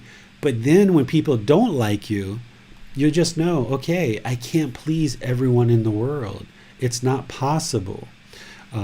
Because everyone has their own pollution in their mind. Everybody has their own expectations, and you're not going to be able to meet everyone's expectations 100% of the time. So you're understanding this perfectly, but now it's just a matter of training the mind in the moment to be able to do these things where you won't react negatively when you know somebody doesn't like you. Holly has a two-part question. First, she asks, what about craving happiness for other beings? And the second is, if one reaches enlightenment, is that permanent? Can you fall out of an enlightened state? Okay, let's talk about these. So this is where I was mentioning in terms about craving something wholesome, it's still going to lead to discontentedness. So if you have craving, desire, attachment for everyone to be peaceful and happy and loving, it's not going to happen during your lifetime because that would be permanence. So even something wholesome as I would like to see everyone love each other, if you crave that, then when it's not happening because it can't happen permanently, you're going to be discontent. So these teachings right now aren't saying what's right or wrong. It's just saying, why is your mind discontent? Well, because you want everyone to be happy. You want everyone to be peaceful. And that's not possible because of impermanence. And as long as your mind holds on to that, as long as it craves that, it's going to cause itself to be discontent. So what you've got to do is what the Buddha called finding the middle. You've got to find the middle. And we're going to talk about this in chapter 6, which is called the middle way, where the mind doesn't have this craving, desire, attachment, this longing with a strong eagerness for things to be a certain way, but also you're not lazy and lackluster and complacent either, that you find this middle way. And we're going to talk about that in chapter 6. But as long as you have that craving, even for good things, it's going to lead to discontentedness of mind. For your second part, once somebody progresses to enlightenment, what we call the fourth stage of enlightenment, it's permanent. We call this arahant or enlightenment. It's permanent because the mind's been permanently transitioned through training in this wisdom and through training the mind. It will permanently transition where it will never again experience anger, frustration, irritation, annoyance, guilt, shame, fear, boredom, loneliness, shyness, jealousy, resentment, hostility. None of that stuff will be experienced in an enlightened mind. The mind will be peaceful, calm, serene, and content with joy, where it will just always be peaceful. It will always be joyful. There's nothing that can shake up an enlightened mind. There's nothing that will shake it up and have it feel discontentedness, either painful feelings, pleasant feelings, or feelings that are neither painful nor pleasant. It's not possible. So once you get there, and you'll gradually get there more and more, it's permanent. But as you progress, even when you get to what we call the first stage of enlightenment, even from there, you can't revert backwards. You'll still experience discontentedness in the first, second, and third stage of enlightenment, but the mind won't revert backwards because it's acquired enough wisdom that it will never go backwards. And as you progress on this path, it's not like enlightenment isn't like a light switch where you instantly turn it on, so it's either on or off. It's a gradual progression. So what will happen as you're moving closer and closer to enlightenment is you'll get these glimpses where for like a week, the mind will be peaceful, calm, serene, and content with joy, like no anger, no sadness, no nothing. It's like, wow, this is amazing. But then something will happen and boom, you'll have some frustration come in. But then you'll get like 2 or 3 weeks. You're getting these glimpses of what enlightenment, 3 months. And then boom, something will happen. And it gets wider and wider and wider where eventually it becomes permanent. And it's all the time. It's like those old light bulbs where you turn them on and they kind of flicker. They flicker, flicker, flicker, and then boom, it's on all the time. That's the way enlightenment is that you'll get these glimpses of what enlightenment looks like until eventually you've gone, multiple months and years without experiencing any discontentedness at all. And you will know, because you know what it felt like to be angry, frustrated, and irritated. You'll know that you're enlightened. And this is why the people knew that the Buddha was a Buddha, because they knew what frustration and anger and all of those discontent feelings felt like. And as their mind progressed, they could see it. They were aware of it. They could see their mind get to this peaceful, calm, serene, and content mind with joy. So they had the truth for themselves that these teachings led exactly where he said they would. But even when you attain enlightenment and you know that you've eliminated discontentedness 100%, you should never believe that you're enlightened. Never convince the mind that you're enlightened. Even in that first or second or third stage of enlightenment, and you feel like you're progressing, don't even convince yourself of that, because that's so dangerous for the mind, because the mind will become arrogant, it can become egotistical, it can become prideful. And if you have that, then you're not enlightened. If the mind's arrogant and prideful, then and you're comparing yourself from one person to the next, I'm more enlightened than them and they're more enlightened, they're not as enlightened as me. This is comparing one person to another, and you're not enlightened at that point. So it becomes dangerous. The other thing that can happen is the mind can become complacent, where it becomes very lazy or sluggish or kind of dull. And if that happens, you're also not enlightened. And if anybody goes around telling everyone that they're enlightened, then this is pride, this is ego. The way to know someone isn't enlightened is if they tell you they are enlightened. If someone openly admits and tells everyone, look at me, I'm enlightened, I'm so enlightened. Well, they're not enlightened because they still have pride and they still have ego and they still have this desire, this craving for everyone to know they're enlightened. Enlightened people's minds are so peaceful, calm, serene, and content with joy, they don't have a desire to go around and tell everyone that they're enlightened. They're just enjoying their enlightenment because it's permanent.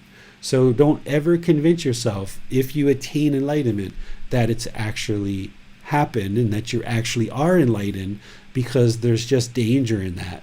Once the mind eliminates discontentedness, there's so much ability to gain more and more and more wisdom in the world that now kind of getting to enlightenment is kind of like, now the rest of your life is actually happening. You can actually enjoy the rest of your life because that unenlightened state was so miserable. All that sadness, anger, frustration, resentment, jealousy, all that shyness and boredom and loneliness, that was miserable. But once you get to enlightenment, you'll be like, wow, this is really wonderful. I can actually enjoy life now. So if you convince yourself that you're enlightened, even if you know you are because all the discontentedness has been eliminated, then there's danger in that. So just never convince the mind that it's actually enlightened, and just keep pursuing more and more wisdom. We have a question from IA on YouTube. My laptop broke and I lost some of the work. What was I craving? So you had a certain longing and strong eagerness for the laptop to be permanent. You had worked for whatever that those documents were, whatever you were working on. You were longing with a strong eagerness to get that job done, right? So this is where I say it's not about what's right or wrong, because yeah, you're trying to get your job done, and that is what a good employee would do or a good boss would do. But when the mind longs for it, and when the computer broke and you lost all that work, that's the mind wasn't expecting that impermanence. It didn't like that impermanence. So that's why we have, backup drives, right? Because the technology world knows about impermanence. And that's why we have backups and we have cloud storage, because your hard drive is not permanent. And a wise individual would have backups, because it's only a matter of time before your hard drive fails or your computer fails. It's impermanent. It will fail at some point. It's just a matter of when and how much work you lose at the time. So your mind was craving to have this permanently, and it was craving to get the job done and have a certain performance. Maybe there was even some ego involved there, where you were looking to perform well in front of your peers or your boss or somebody. Or you maybe wanted your customers, maybe you wanted a certain amount of money. You might have been craving that as well. So usually the more angered you get over a particular situation, the more cravings there are. It's usually early in practice. It's not just one. It's usually 2, 3, 4, 5, 6 things that the mind is craving. And the more fierce the anger and frustration is, the more cravings, the more intense they are. So as you start stripping these away and you start training the mind more and more, you'll get down to just kind of 1 or 2 that is causing any particular discontentedness. And then you're going to have, that's why you have less and less and less anger as you progress on this path. And then it becomes easier and easier to identify these attachments and let them go. And the mind becomes more and more peaceful. Michael has a 2-part question. First one is, David, didn't realize that you can also have craving for loving kindness or craving for those wholesome roots. Any input? Yeah, so some people even crave enlightenment, right? Or crave loving kindness and compassion. And as long as there's craving, desire, attachment, the mind's going to be discontent. So you can't even crave enlightenment. You can't even crave attaining results on this path. And this is why when Bassam was asking his question, it's sometimes good for the mind to just consider yourself already enlightened, and there's all this pollution in the way, and you just got to get rid of this pollution. Because as long as you crave enlightenment, or you crave loving kindness, or you crave compassion, the mind's going to be discontent, because you can't get those things permanently right now, right? So if you have this longing and strong eagerness for enlightenment, you'll never get it until you eliminate that. You've got to pursue enlightenment as a goal, as an objective, as an interest that you gradually progress towards over time. Same thing with loving kindness and compassion. This isn't about you always getting loving kindness and compassion from other people. It's about you developing your practice so that you're practicing loving kindness and compassion all the time. So you should be doing that and working more and more towards that goal. And we're going to talk about that in chapter 13 when we talk about the Brahma Viharas. We'll talk about loving kindness, compassion, sympathetic joy, and equanimity, and how to practice those things and ramp up your practice more and more so that you're practicing those things. But if your mind is craving to practice them permanently, right now you're not there yet. So you will become angered and hostile sometimes, or you will have some frustration. It's just going to happen. That's the way the mind works. Or if you're craving for other people to show you loving kindness and compassion all the time, that's craving permanence, and you're just setting yourself up to fail. So you've got to recognize that this is not going to lead to, even when you attain enlightenment, your mind is still going to be experiencing impermanence. because it's your mind in terms of its life.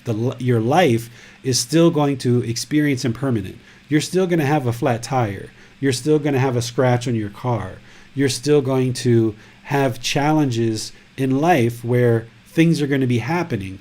But the mind, through enlightenment, is going to be so wise to these natural laws of existence that when you see someone not being loving and kind and compassionate, it's not going to cause anger or frustration inside of you, because the wisdom of the enlightened mind automatically recognizes the impermanence that is happening there. Is that, okay, not everyone in the world is loving, kind, and compassionate.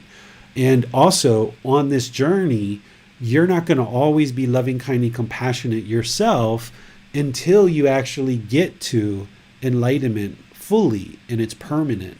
So don't have the expectation that just because you sat in one of these talks that you're going to instantly be able to go out, snap the fingers, and practice all these teachings, because it doesn't work that way. So you've got to gradually progress pursuing goals, objectives, and interest without putting expectations on yourself that you've got to be a certain place at a certain time on this path.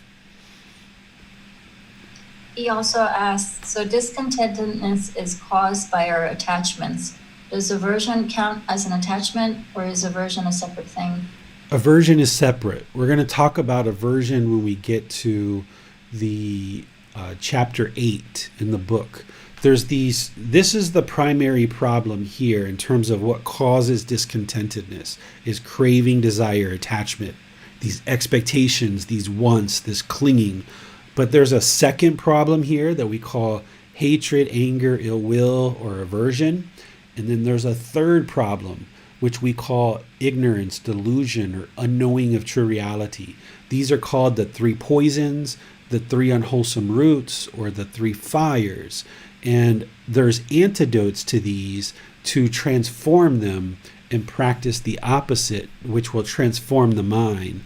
But we're going to get into that in chapter 8, Michael, so that we kind of layer the teachings bit by bit.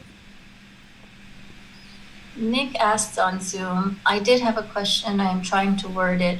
I was reading chapter 4 last night. I have eliminated a lot of discontentedness. I now believe some of this may be aversion, though, as I am in much better surroundings. I thought it was from following the eightfold path and catching myself when I do find myself in harsh surroundings. I thought I was further on the path from having less discontent and annoyances. In hard situations, I feel the unwholesome mental functions still rising, but I can catch them 90% of the time. The ones I do not catch, I make amends and apologize for right away. I believe that this is admitting I am the one causing my own discontentedness. Am I in the ballpark? And when one is enlightened, do they even feel these unwholesome qualities? Or what is the feeling in harsh and unagreeable situations when you are enlightened? You're starting to understand the teachings, Nick, and you're starting to put things together, but you're not enlightened because you haven't completely been practicing the eightfold path for an extended period of time, and you haven't eliminated what we call the 10 fetters. So you're not enlightened yet, but you're starting to understand this path and you're starting to practice it.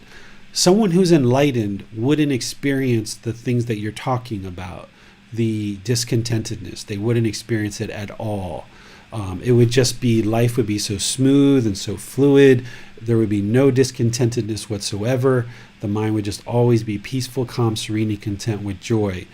Even when you eliminate kind of the outward anger and frustration as you're kind of diminishing these feelings on this path, you will get to a point before you even get to enlightenment where you won't have any outward frustration or irritation, but inwardly there's still going to be this ickiness and this unsettledness inside the mind. So outwardly, other people might not be able to tell you're angry or frustrated, irritated or annoyed, but inwardly there's still going to be this ickiness. And this is just part of that deterioration and that kind of bringing it down. It's almost like you're smothering a fire, right? These 3 fires that we call, or 3 poisons or 3 unwholesome roots, they're blaring, they're big, huge bonfires before you get on this path.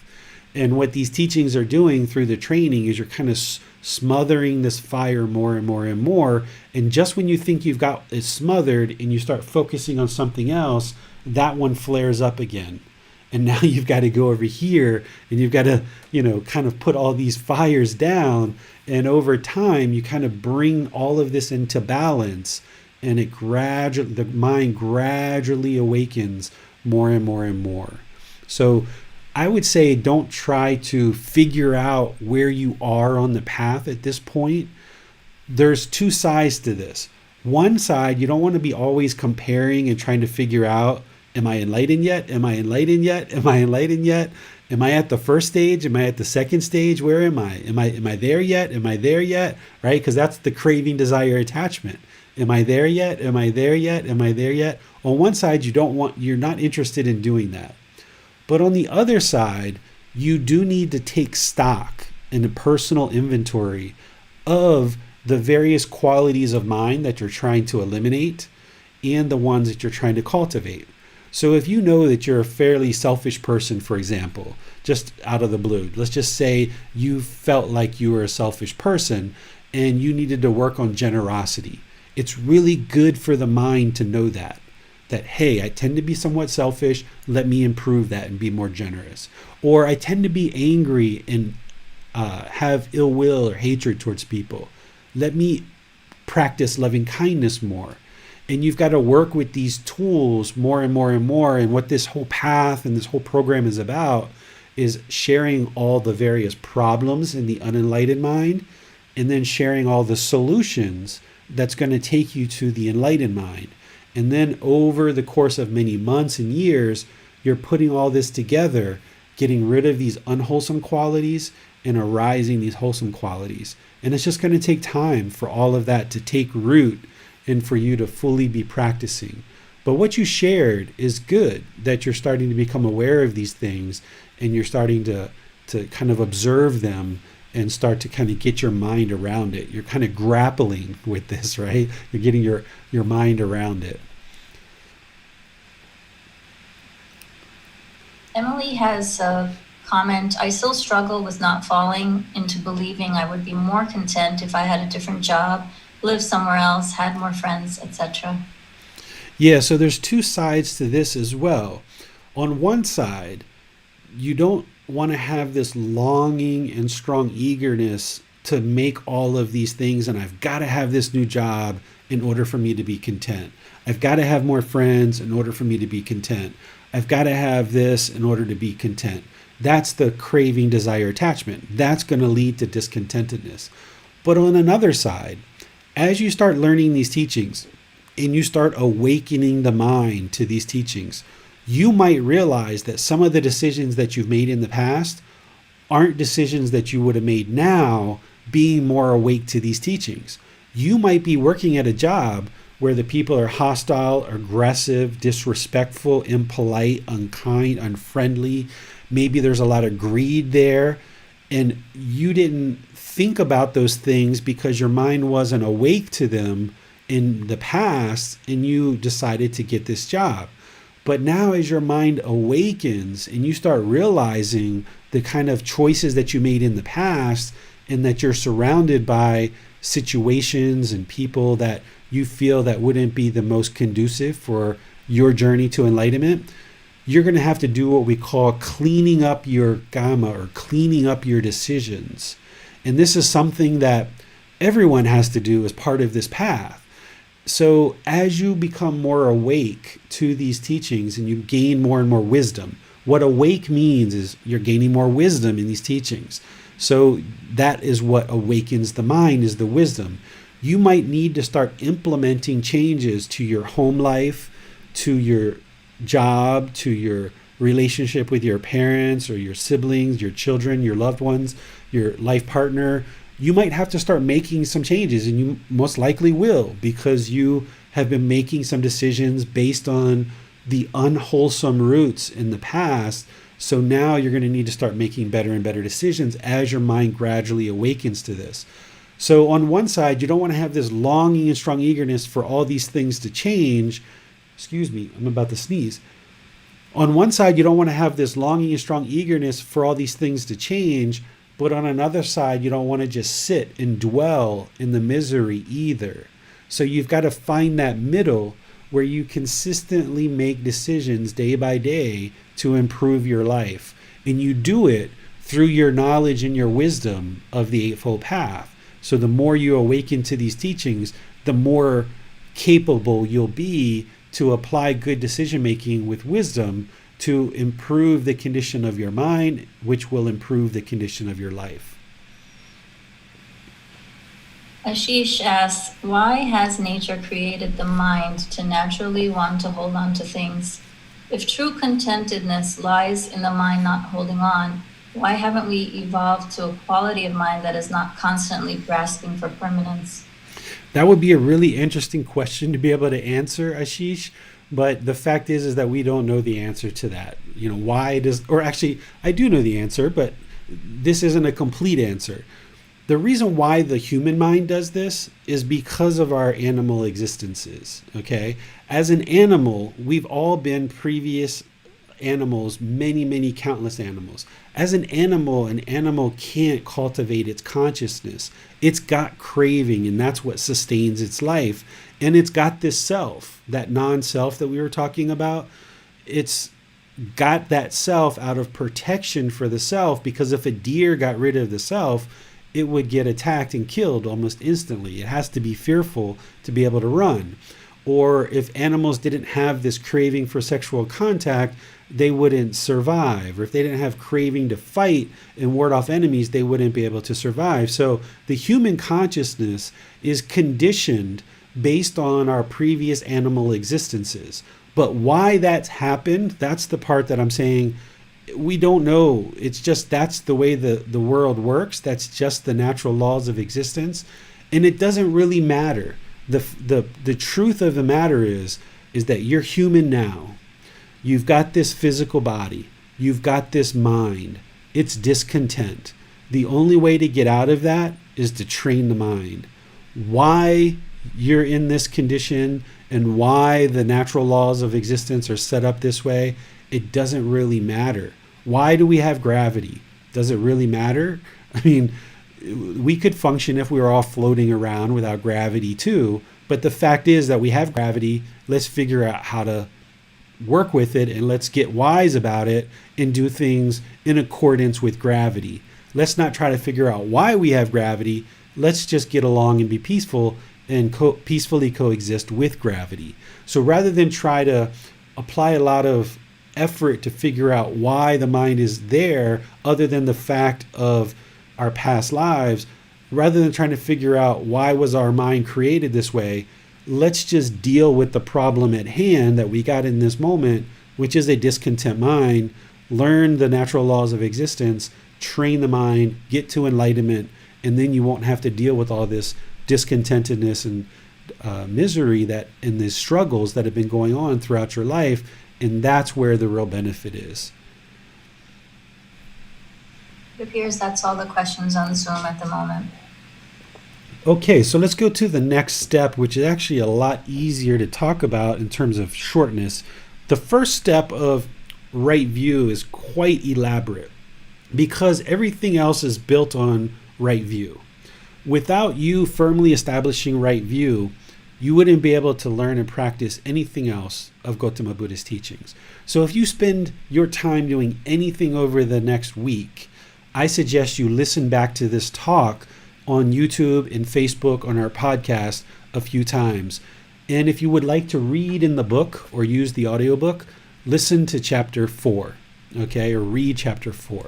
Because without right view, i.e. accepting responsibility for your own feelings, you wouldn't make any other progress on this path to enlightenment. And this is why the Buddha kept coming back to right view over and over and over again in his teachings. He constantly talked about the Four Noble Truths and kept coming back to it over and over and over again, because without it, you would be unsuccessful, because you would just be blaming everyone else for the problems. So why would you have to fix anything, right? So right view is utterly important.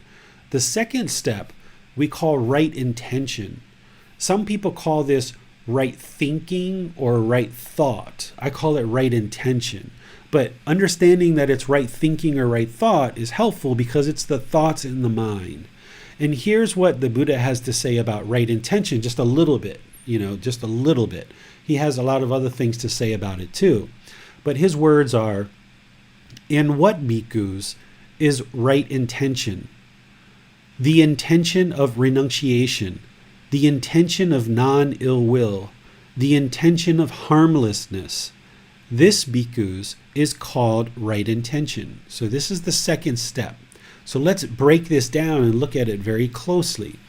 What is the intention of renunciation? Well, the way to define renunciation is the formal rejection of something, typically a belief, a claim, or a course of action. So what the Buddha is talking about here is that you reject belief, that you be willing to let go. You have to be willing to let go. If your mind wants to hold on to everything and you're not having the intention of letting go, because that's the whole problem he talks about in right view, is that the mind's holding on. So as he moves into right intention, the first component of right intention is training the mind to be willing to let go. Let go of beliefs. Let go of these false truths. Let go of this conditioning that's in the mind. Let go of things like intoxicants, right? Let go of substances that cause heedlessness. Let go of lying. Let go of sexual misconduct. Let go of stealing. There's a lot of things, and we're going to get to why we need to let go of those things and how they cause problems in our life. Not as rules, not as commandments, but how it relates to the condition of the mind. So this intention of renunciation is to have the intention of letting go. That's the first component of right intention. The second component is the intention of non-ill will. Ill will is animosity or bitterness. So you have to have the intention or the thought or the thinking that I'm not interested in harming anyone, right? I'm not interested in having this ill will, this animosity, this bitterness, this anger, right? You need to be willing to let that go. That hatred, that anger, that frustration, that bitterness. You need to have the thought or the thinking of non-ill will, that you're not interested in having animosity or bitterness towards others. And then the third piece here is the intention of harmlessness. Harmlessness is not causing harm or being incapable of causing harm. Right now, if you're not on this path and you're not enlightened, which you probably aren't or you wouldn't be learning with me, is that you are causing harm in the world. Even though in your mind you might feel that you're the most loving, the most kind, you try your very best to be polite and friendly and respectful, there are harms that you're causing because you don't quite understand what you don't understand. The mind has this unknowing of true reality. It doesn't understand the harms that it's causing in the world. And because the mind isn't wise to this, it doesn't have the wisdom, you're causing harm and putting harm into the world. So therefore harm is coming back to you. This is the natural law of karma, cause and effect, action, result, essentially the results of your decisions. So this second step is establishing that you're willing to let go of things, that you're not interested in being bitter or in having animosity, and you're not interested in causing harm to other beings. Because the more that you learn about the Buddha's teachings, what they all boil down to is not causing harm to others. Because if you cause harm to others, harm is going to come to you. This is the natural law of karma. If you talk aggressive and harsh and vindictive to people, then they're going to speak that way to you because you're doing it to them. Or if you gossip and you lie and you slander people, that's what's going to happen to you. If you go around hitting people and bullying people and fighting with people, then that's what's going to happen to you. This is a natural law the natural law of karma. And we're going to go into this in a lot of detail in chapter 9 of the book. But this whole eightfold path that we're going to be covering in these teachings, the core teachings of the Buddha, are all centered around explaining the type of harms that we cause in the world. And by causing harm in the world, these harms are going to come back to us. So what the Eightfold Path is about is giving you the wisdom of how to now practice, how to apply good decision making in your daily life through your life practice so that you're no longer causing harm in the world. And by you no longer causing harm to others, over time, gradually, harm won't come back to you. And this is the gradual training and gradual progress of learning these teachings gradually, intellectually, reflecting on them, and practicing them in daily life. And the more that you do that with all the people around you, more and more you will clean up all the bad decisions that you made in the past. So if you've been aggressive and hostile to your children or to your life partner or to your coworkers, okay, that's the way you were in the past. That's in the past. Now, what you're going to be learning on this Eightfold Path is how to clean up your conduct, which is next week. Today is just the wisdom. Next week is about the moral conduct, and then the mental discipline of how to control the mind, your own mind, right? So that it doesn't unravel and react with anger and hostility. But today is all about building the wisdom that the reason why things don't go well for you in your life and the reason why you're having certain challenges and complications is because you're causing harm in the world, so therefore harm is coming back to you. By you having the intention or the thought or the thinking of not being interested to harm, practicing harmlessness, by you setting that intention and then working closer and closer to that goal, you've now got the wisdom that you need to improve your moral conduct and improve your mental discipline, which are the next two classes that we're going to teach over the next 2 weeks. So let me pause here and see what questions you guys have. We have a question from Biplab. He's asking, is the pursuit of nibbana selfishness? I don't think it's selfishness at all, because you're already causing harm in the world. If you're off this path or you're not yet enlightened, you're causing harm. That's selfish, that you are not interested in improving your life, improving your mind, improving your decisions, and you're putting all this harm out in the world. By you focusing on yourself, even though we know there isn't one, but by you focusing on training this mind and you improving your practice over the course of your life, then that's the best thing you can do for yourself. It's the best thing you can do for the people around you and all of humanity, because the more you improve your mind, the less harm you're going to be putting into the world. Selfishness would be to remain complacent or to continue to cause harm in the world and not care that you're causing harm. So by focusing on your own mind, by focusing on training your mind, it's actually the best thing you can do for yourself, those close to you, and all of humanity. We have an anonymous question on Facebook.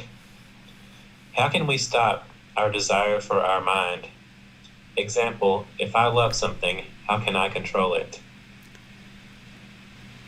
How can you control the thing you love, or how can you control the mind?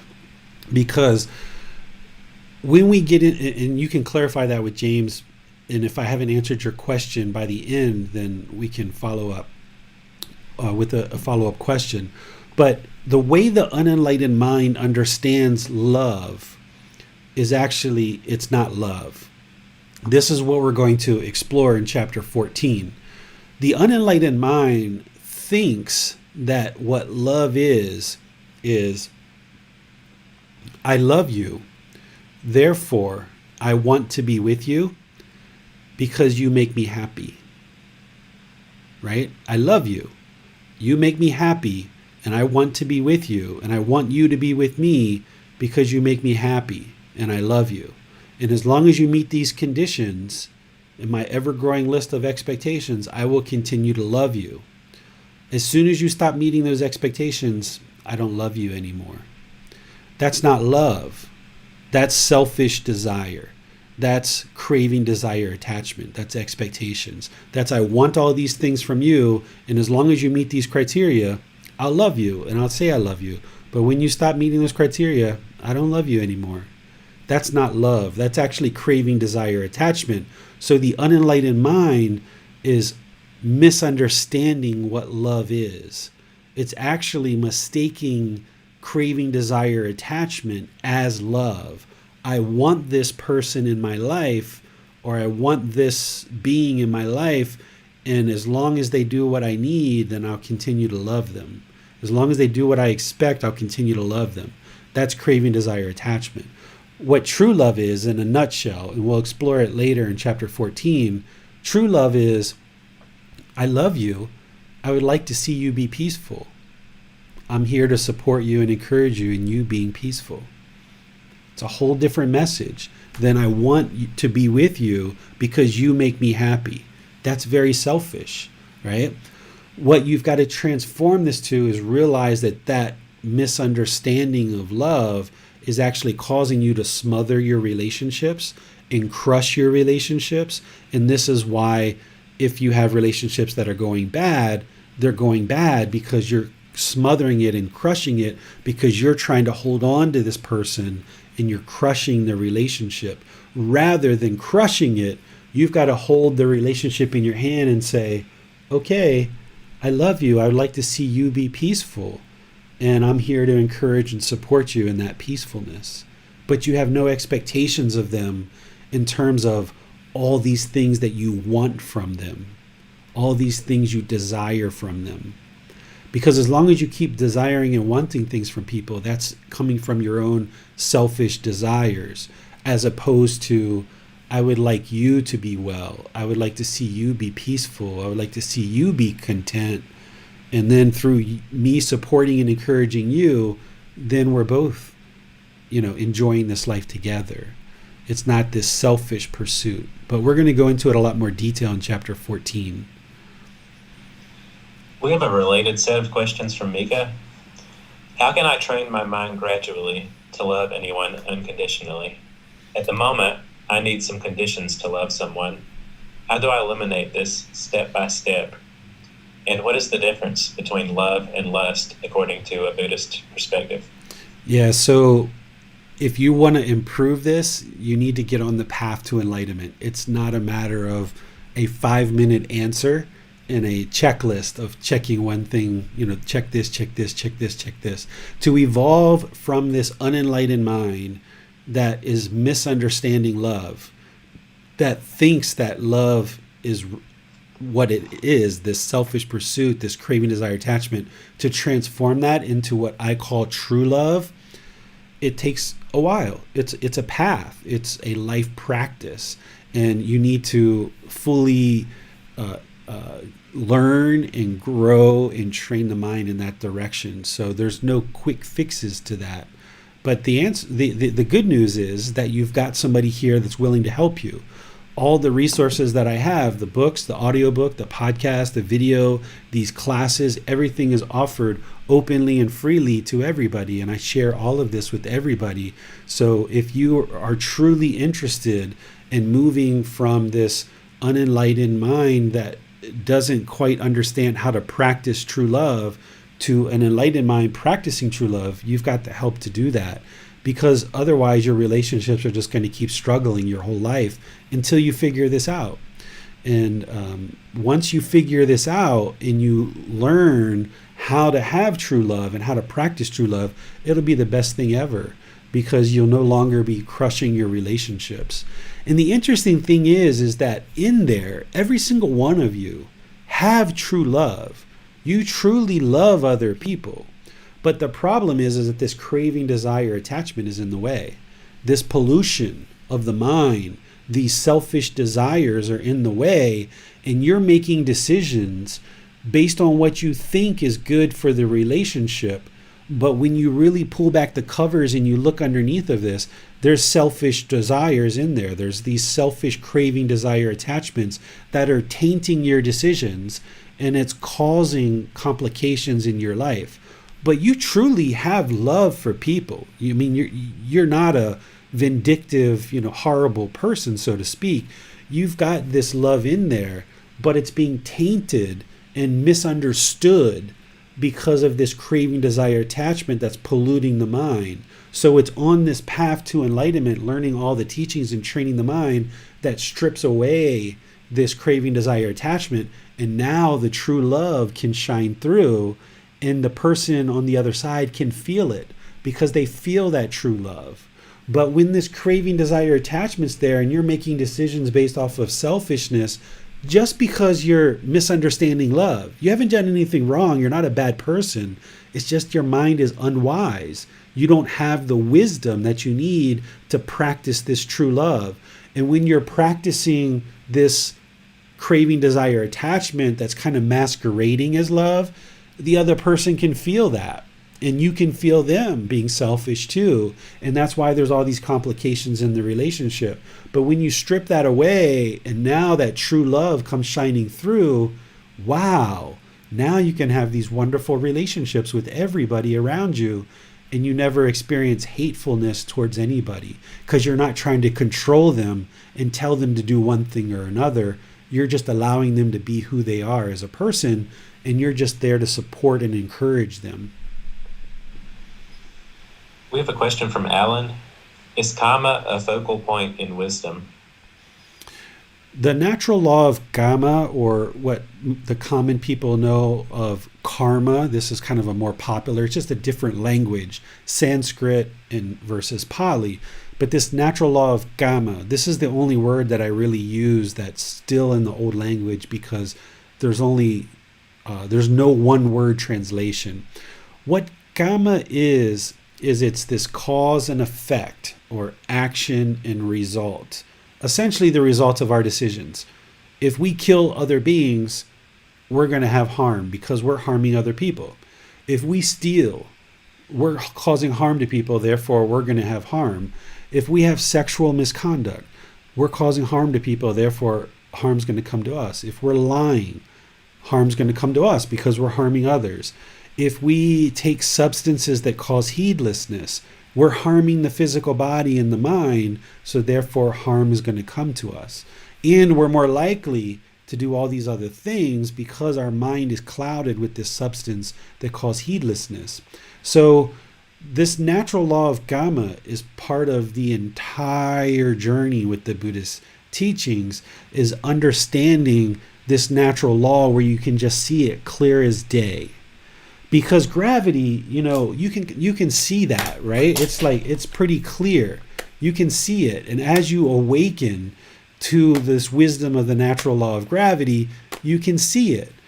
Well, the natural law of karma is showing you that it's there all the time, but you're not aware of it. And because you're not aware of it, you don't see the results of it.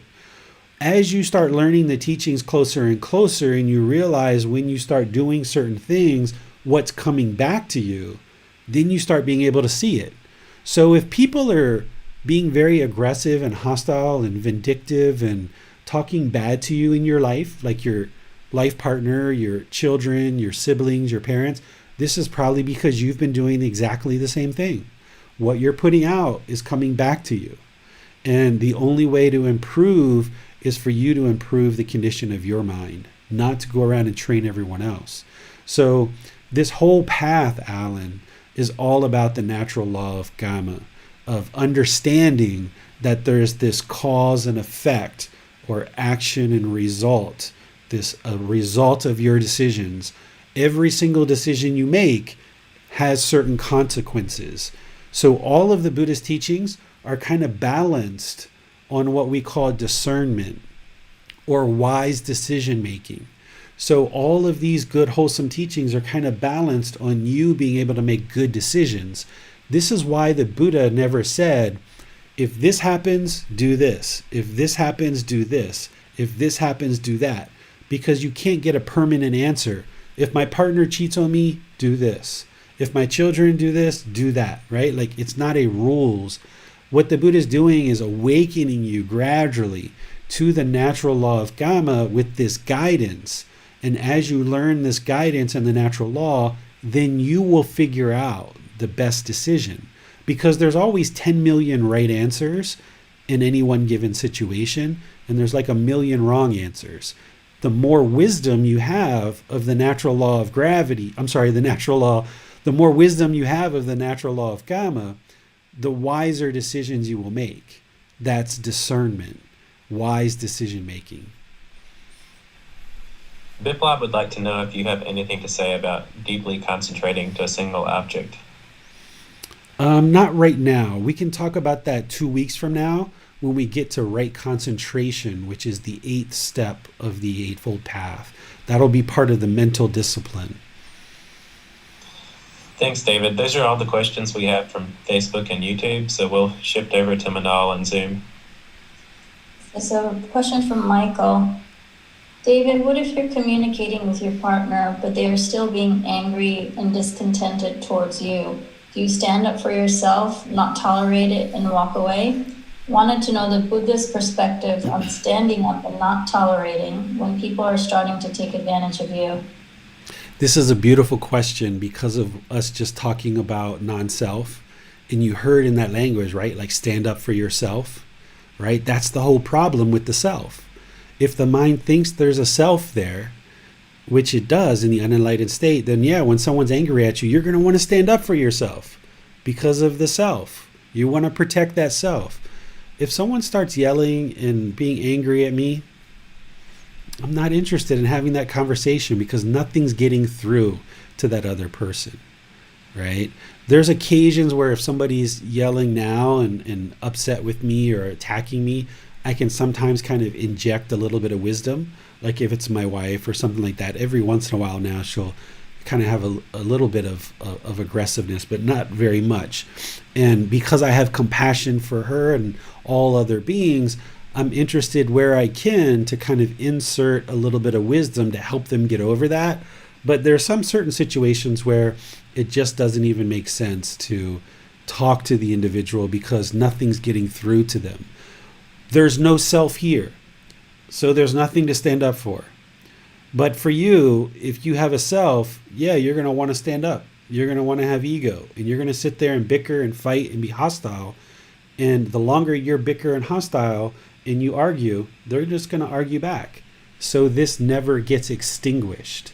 If you're going to extinguish this arguing with your life partner, when they argue, if you keep arguing back, it's like a rubber ball just bouncing around in the room, and it's just going to go on and on and on for weeks and months and years. To extinguish it, if they're angry and hostile with you, if I suggest you just be quiet and say nothing or walk away. I had to do this for a good 1.5 years with my wife. As I was learning these teachings deeper and deeper, she would get so angry and frustrated about different things. But I knew this was my karma. This was the result of my decisions. Because in the past, when I would get upset or frustrated, that's what I did with her, is I would yell and scream at her sometimes. And even though I was practicing these teachings closer and closer and closer, I had to experience the results of my decisions in the past, which was her yelling and hollering at me. So if I were to yell and holler back and argue back, it's not solving anything. It's just that rubber ball bouncing around. So sometimes I would stand there and listen and just let her get it all out. And then when she's done, I would say, anything else? Or you done? Or sometimes I would just walk away. Or sometimes I would say nothing and I would just smile. Sometimes I will walk away. There's not just one permanent answer of what you do when somebody's yelling at you. There's not just one permanent answer. That's what the mind wants because it's craving permanence. It wants that permanent answer. David, what's the answer? What do I do when someone's yelling at me? There's like 3, 4, 5, 10 million right answers, right? There's only one wrong answer though here. One really big wrong answer. The wrong answer is yell back or argue back. Defend the self. That's the wrong answer. That's not going to fix the problem. The problem is that this person's mind is conditioned to think that yelling and hollering is going to solve the problem, but it's not. So you've got to have more wisdom. have that right intention of not causing harm. If you try to yell and argue back, you're causing harm to them. Therefore, you're going to keep getting yelling and hollering back. So you've got to figure out how to extinguish this and not try to change that person, but you've got to not yell back or not argue back or not defend the self, because it's not going to lead to anywhere good. You should only be interested in having calm and peaceful and content conversations, but you're not going to be able to do that all the time with other people being calm and peaceful. You can improve your training where your mind is always calm, peaceful, and serene. You can get to that point, but you're going to be in conversations, or like for me, like my wife, occasionally she still has a little bit of anger in there, and she will sometimes get frustrated and it will come out occasionally. But the wrong answer is for me to yell back. So I can't even remember the last time that I raised my voice back to her or yelled back at her. And because of that, because I'm no longer doing that to her, I'm no longer harming her, her yelling is going down and down and down and down, where it's almost non-existent now. Where before it was like every other day because I was doing it too. But now when I don't do it anymore, she can see it's her. She's the problem, and she sees it and she knows it and she's working on it. But as long as you're yelling back, then you're both the problem. So you've got to get to a point where you're no longer trying to defend the self, and you can just be peaceful and calm and just either walk away or be quiet or smile or what have you. All right, David, it appears that's all the questions we have for now. Okay. Well, I will just end by saying thank you for joining for today's class. This is a really meaty topic, and that's why class, went a little bit longer today, but I appreciate all your questions. I appreciate your dedication and commitment to learning and practicing, growing along this path. This is the reason why we are taking this slow and progressing by doing just 3 classes solely dedicated to the Eightfold Path, because normally this whole Eightfold Path I talk about in one session. But today, the next Sunday, and the next Sunday, we're going to really slow down and make sure we really soak into each individual part of the Eightfold Path. So next Sunday, we're going to be talking about right speech, right action, and right livelihood. This is the moral conduct. And we're going to be talking about the harms that we cause with our speech, our action, and our livelihoods. And by cleaning that up and no longer doing those things, then you'll see better results of what's coming back to you. So that's what we're going to be doing next Sunday. This Wednesday, we're going to be doing breathing mindfulness meditation. So you can join at 9 o'clock Thai time, either on Zoom, YouTube, or Facebook. And we're going to be doing meditation where I'm going to take some time to really teach you proper breathing mindfulness meditation and how to actually do a proper meditation session so that you can now integrate this into your life, where each day you're meditating and gradually training the mind more and more to let go of this craving, desire, attachment, and build awareness of mind. And this is a primary aspect of this path, is to make sure you're setting aside time to learn and practice really good quality meditation. So that's what we're going to focus on Wednesday. And then every Wednesday, we'll be doing meditation every single Wednesday. But the idea is that you need to be doing that every day on your own as well. But I'm going to help build you up on Wednesday with that content. So have a really lovely rest of your day. Enjoy your Sunday wherever you are, however much longer you have in your Sunday. And I'll see you either on Wednesday, on next Sunday, which would be the group learning program. And then we also have a program on Saturday too, which is kind of more of an intermediate level program, which if you're just starting the group learning program, I would say just stick with this. But if you want to pop into that one, you're welcome to come check it out. In that program, we're learning with these books, which is a 13-book series called Buddha Vajana. This is the words of the Buddha. There's 13 books, and it's solely the words of the Buddha. where people who've been studying for about 6 months or a year in the group learning program, they will then start studying on the Saturday program as well. So if you're just starting to get your arms around the path to enlightenment, I would say just stick with Sunday and Wednesday. But if you've been learning and practicing for a while and you want to really get into some more depth, or you feel like you have more time because maybe you're not working or you don't have as many obligations and you'd like to take on some more content, then you're always welcome to attend Saturday's class as well. Same thing in Zoom, Facebook, and YouTube. So either Sunday, Wednesday, or Saturday, I'll see you then. Have a really wonderful rest of your day and take care. Sawadee krap.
Thank you again for watching.